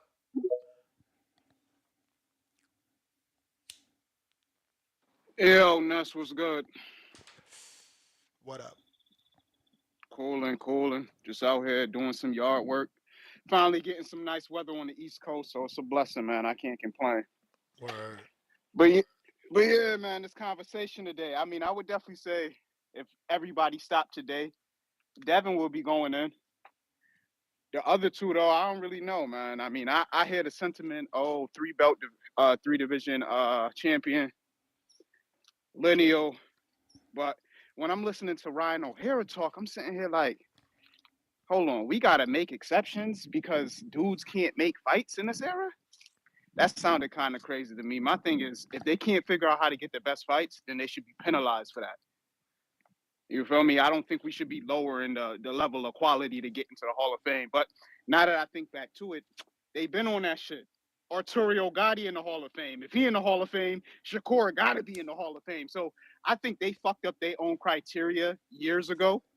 And now everything after that, they're just trying to make things a little bit more ambiguous. Like, it's weird. The Hall of Fame is very odd because I look at some of the dudes in the Hall of Fame and I'm like, yo, how he even in there? But people and bodies of sports bodies that govern the sport and like the Hall of Fame, like they got favorites and shit like that. So I get it. But in my personal opinion, I wouldn't be putting Shakur or Tank in the Hall of Fame. It's just they ain't did enough, bro. I don't know where the high level fights is at. I mean, for Shakur, who he got? Jamel Herring and Valdez. Like, bro, come on, bro. Them fights wasn't like that. They was like that because Shakur whipped their ass, but I wouldn't say those was quality opponents. And then it's funny because on here we do this shit where it's like one day if a dude's a champion, we hop on a trainer. He's a champion. A champion is a champion. A champion is a champion. He fought a champion. But then the next day it's like all champions ain't created equal. Some days it's that, some days it's the other way. It's funny. A lot of people like to go both ways. But like I said, I'd have Devin in, Tank and Shakur. Probably not. I probably put T on the edge because he had a great fight with Loma. He was the first person to beat Loma, so you got to give him credit for that. But outside of that, man, that's pretty much my call. Appreciate you taking it. Everybody have a good day. All right, champ. You the man in the place to be. We got. What do we got? What's next? If you're watching this on YouTube, go ahead and hit that thumbs up button. It will unlock the live chat right now. Members only mode till you get us where we need to be. That's why we go members only, because you guys are so stingy. There's been over 1,000 people watching, and I got like 200 likes. So it's like, why have my free chat when it was free? You ain't hit the like. It's free to hit the like. It don't gotta be members or non-members to hit the like, yet you still won't hit the like. Refusing to help me grow. Damn y'all. Drew, what it do?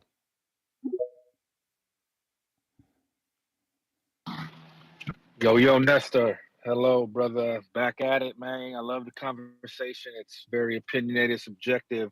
I got a question. We got the press conference coming up, baby. 175 undisputed.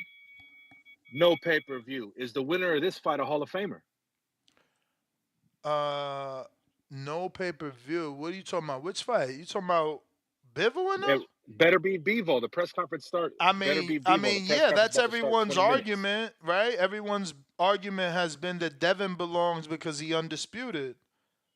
But neither of those guys are two-time, two-division champs. But one of those guys, if he beats, he will have the win over Canelo, who is a pound for pound, and future Hall of Famer, plus the win over Better Beef. So Bivol is more of a lock than Better Beef. Yeah, and then he also now has a win over Zerto, who's a cruiserweight champ. But also, Better Beef has how many title defenses? Oh, I don't know, a lot. Ever since he won that Exactly, first belt. and the unified. It's crazy how it's very subjective. Like the last caller that said like the standards are watered down because why did Gotti get it? Because he had iconic fights, right? All time great fights. So I agree, man. We don't have, and not everybody has a set standard. My standard is very strict, man. Like, do you got Hall of Famers on your resume? How many divisions have you climbed? Well, if you was only in one division, how did you campaign in that division? Like Hagler. Hagler was only one division, but he fucking cleaned it out and dominated for so many years and had iconic fights with all the other Hall of Famers. So it's very subjective. As of right now, David Benavidez, Tank Davis, Anthony Joshua all turned pro the same year. Only one of them's a Hall of Famer to me right now, and that's AJ. But their career's not over, so I can't even say that. But if you've been in the game for 10 years, we should tell if you're a Hall of Famer or not, right? Any other professional sport, you can measure like, okay, this person's been a professional for 10 years. Is they a Hall of Famer? I can't put Tank in there right now at all, based on any of the accolades or any of the competition. He hasn't fought no Hall of Famers. He hasn't fought like a true nemesis. I don't know. What's your take?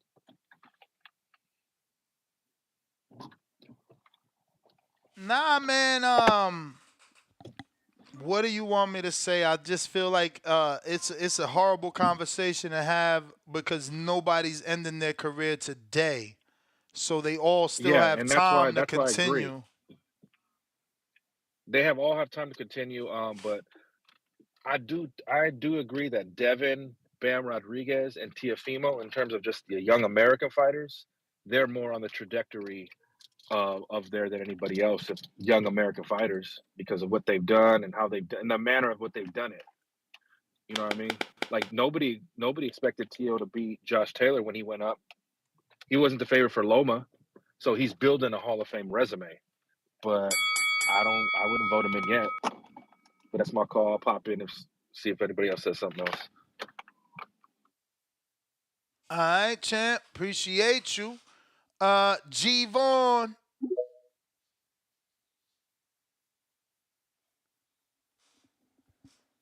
G Vaughn. What's going on, man? What Good up? morning, TBV. Another beautiful day in boxing. Um, Man, I'm not even gonna lie. The fuck are we talking about? Tank, Shakur, none of these guys is Hall of Fame, man. I personally don't even think Wilder Hall of Fame. I mean, I hear the whole debate about fucking 10 title defenses, but who the fuck you defend against? The first actual real name that you fought against, you lost against 3 times. People say, it was a draw and then 2 losses, but nah, man. That first one, I feel like Tyson won that shit too, but they gave the champ the benefit of the doubt because that's what they usually do. How we said, right? You got to take it from the champ. So, I mean, shit, Wilder lost all 3 of those, arguably. And then, outside of that, I mean, who was his biggest name? Ortiz, I would say King Kong Ortiz would be his biggest name, but that's somebody who was never champion. Somebody who was never champion is your biggest fight, the biggest win you've ever had. That shit crazy, man. That motherfucker is not Hall of Fame. Tank is not Hall of Fame. He's what I mean, now? Bermain Stavern A was a champ. 3-time He took world the belt from the champion. champ. Nah, man, come on, Stavern looks so fucking out of shape. I don't even know how he was allowed to be a boxer. I mean, I get it, it's heavyweights, but nah, man, Stavern is not it. I mean that's But why Wilder but had to he get was his the run back. How the champ, fuck my did he go dude. 12 He rounds with him? he was You the get what I'm saying? champ. He I mean, took I the hear belt what you're from the saying, champ. but Like, what do you want him to same way do? that but so then that would be his biggest win, Stavern. No, I'm That's just Wilder's saying. biggest I'm just win. saying. You saying it's Luis Ortiz. I'm saying it's Stavern because Stavern is a champ.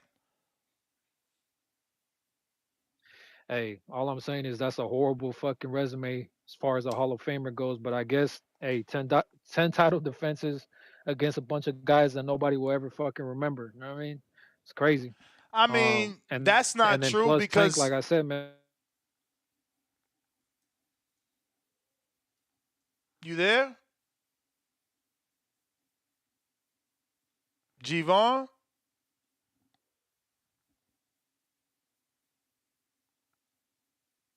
Gvon.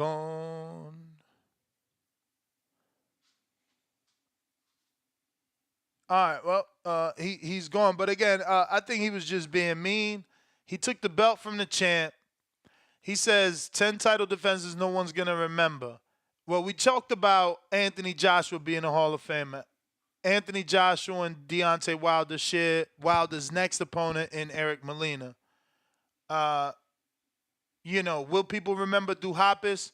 Not really sure, but he's fought everyone. Kuzabuski, Tony Yoka, Jarrell Miller, you know, Povetkin, Hellenius, Wilder, Mahmoud Shah, aka Muhammad Shah.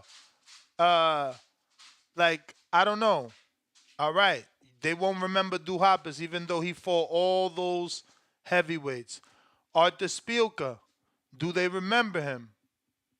Even though he fought Derek Chisora, Maurice Vach, Dominic Gwynn, Adam Kovnacki, Deontay Wilder, Thomas Adamant, Brian Jennings. Would we remember him? Maybe not. Maybe he gets lost in the sauce. Areola, we gonna remember. I mean, the man fought everybody. Legit fought both Klitschko's, Wilder. I mean, he's fought more heavyweight champs than anybody. He'll be remembered for never winning a world title in the heavyweight division, but getting all those shots. There's no way you won't remember Areola. Gerald Washington. Will you remember him? I don't know. He could get lost in the sauce, even though he's fought a lot of names, which, Charles Martin, things like that. Like, it's hard to bring up a champion's resume without, mentioning the dudes he fought. And again, Washington has been on a few champions' resumes now. Ortiz, will he be remembered? I don't know. That one's tough. He may be remembered because he fought Wilder and not much more than that. Yeah, I don't really know off top. Like, let me see. What could he be remembered for other than Wilder?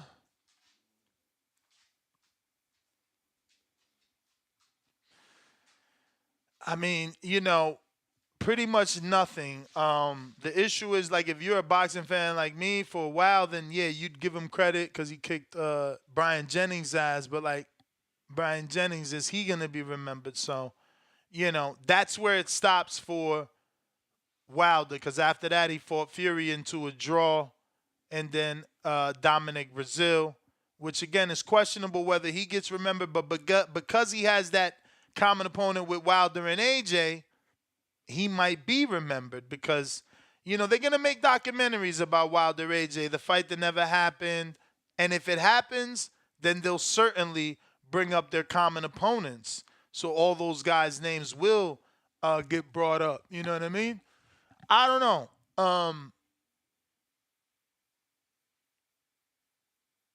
I don't know. Some of those guys probably won't be remembered, is correct.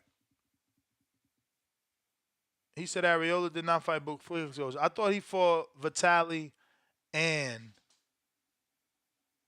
Vlad. I'm about to double check. This guy, I don't believe you. Now you're going to make me double check. Chris Areola.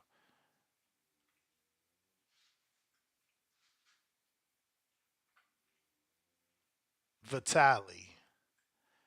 Okay, let's see what else. I'll see Vitali. Damn, he's right. He didn't fight both? Fuck. Thought he fought both.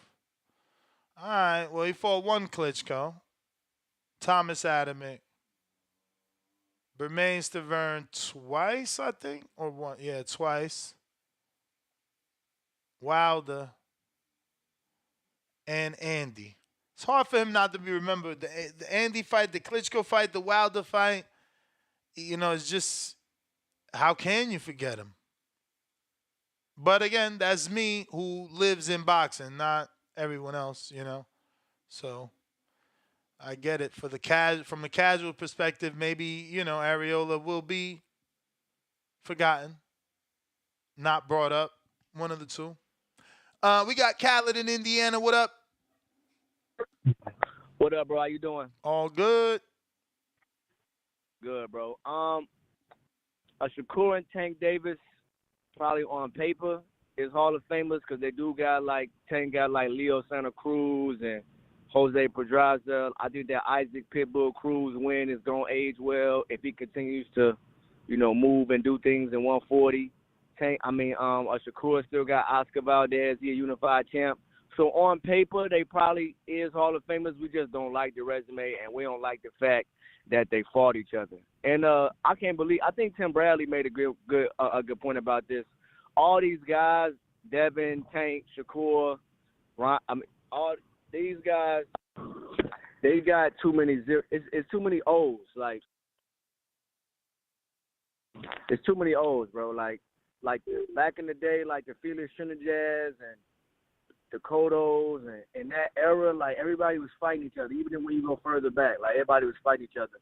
And then I think that we so hard on the loss that it kind of makes mugs a little tentative to do it. Sometimes they gonna argue the business, but then they gonna argue that once you lose your old motherfuckers kick you to the side. So, but I think that once they start fighting each other, it'll like steepen the argument from like a fan perspective. But some of us I want to touch on real quick. I think that Shakur Stevenson need to go to Matchroom. You had talked about that about the guessing game. I think that Shakur has been in talks, and I think that the boost in the signing kind of will like make that more plausible or like make that, you know, probably happen a little more. He need to go to Matchroom, start headlining some more shit, and then go up and fight a Sabril, and then just move up to 140. You know what I'm saying? I think that's a good move for him. Like, you know, like as a career move, just be the Puerto Rican man, take on, you know, like I heard you talk about it yesterday. Like that's, you know, he'll have Eddie Hearn screaming out, Tank ducking him and shit like that. That's just the best move move for his rear right now. 'Cause I think the public perception of him is like really, really low. You know, he about to fight a common opponent with like Frank Martin, Artem, who we already see. Like, it's just not looking too good for him right now. So he probably just need a whole rebrand, reset. You know what I'm saying? I think that'll be good for him to just go over the Matchroom. And and Bud might be heading over the Matchroom too, just on some like Devin Haney shit though, just on some like per fight or like, you know, got the rights to fight shit. You know what I'm saying? Especially if like him and Tim Tszyu gonna be in Saudi with it. So, but yeah, bro, that's my call, man. Motherfuckers just need to fight each other, bro. Thank you. All right, champ. We got James Benitez with the $10 super chat. So GGG, Hall of Famer, 3 belts, 1 division, lost when he challenged the face of boxing 2 times. He got a lot of title defenses, so B-Hop gets in for that. So does Triple G. But B-Hop, after the 20 title defenses, went on to have a light heavyweight career. So, you know, he's a shoo-in. We got Dwayne Lopez sent his $15 for the Kenichi Bear headphone raffle, the black set that we got right here. Remember, we're doing this raffle in about 15 more days. We do one every month. It's the black set, the Hibernation 5C. That means it's black. It comes with an attachable mic, detachable mic. You see Danny do the show every day, even today. And he didn't even have his mic connected, man. So shout out to Dwayne Lopez. You're in the running. And on that note, arrivederci. We got all the callers. That is everything. We're back 7 p.m. Peace.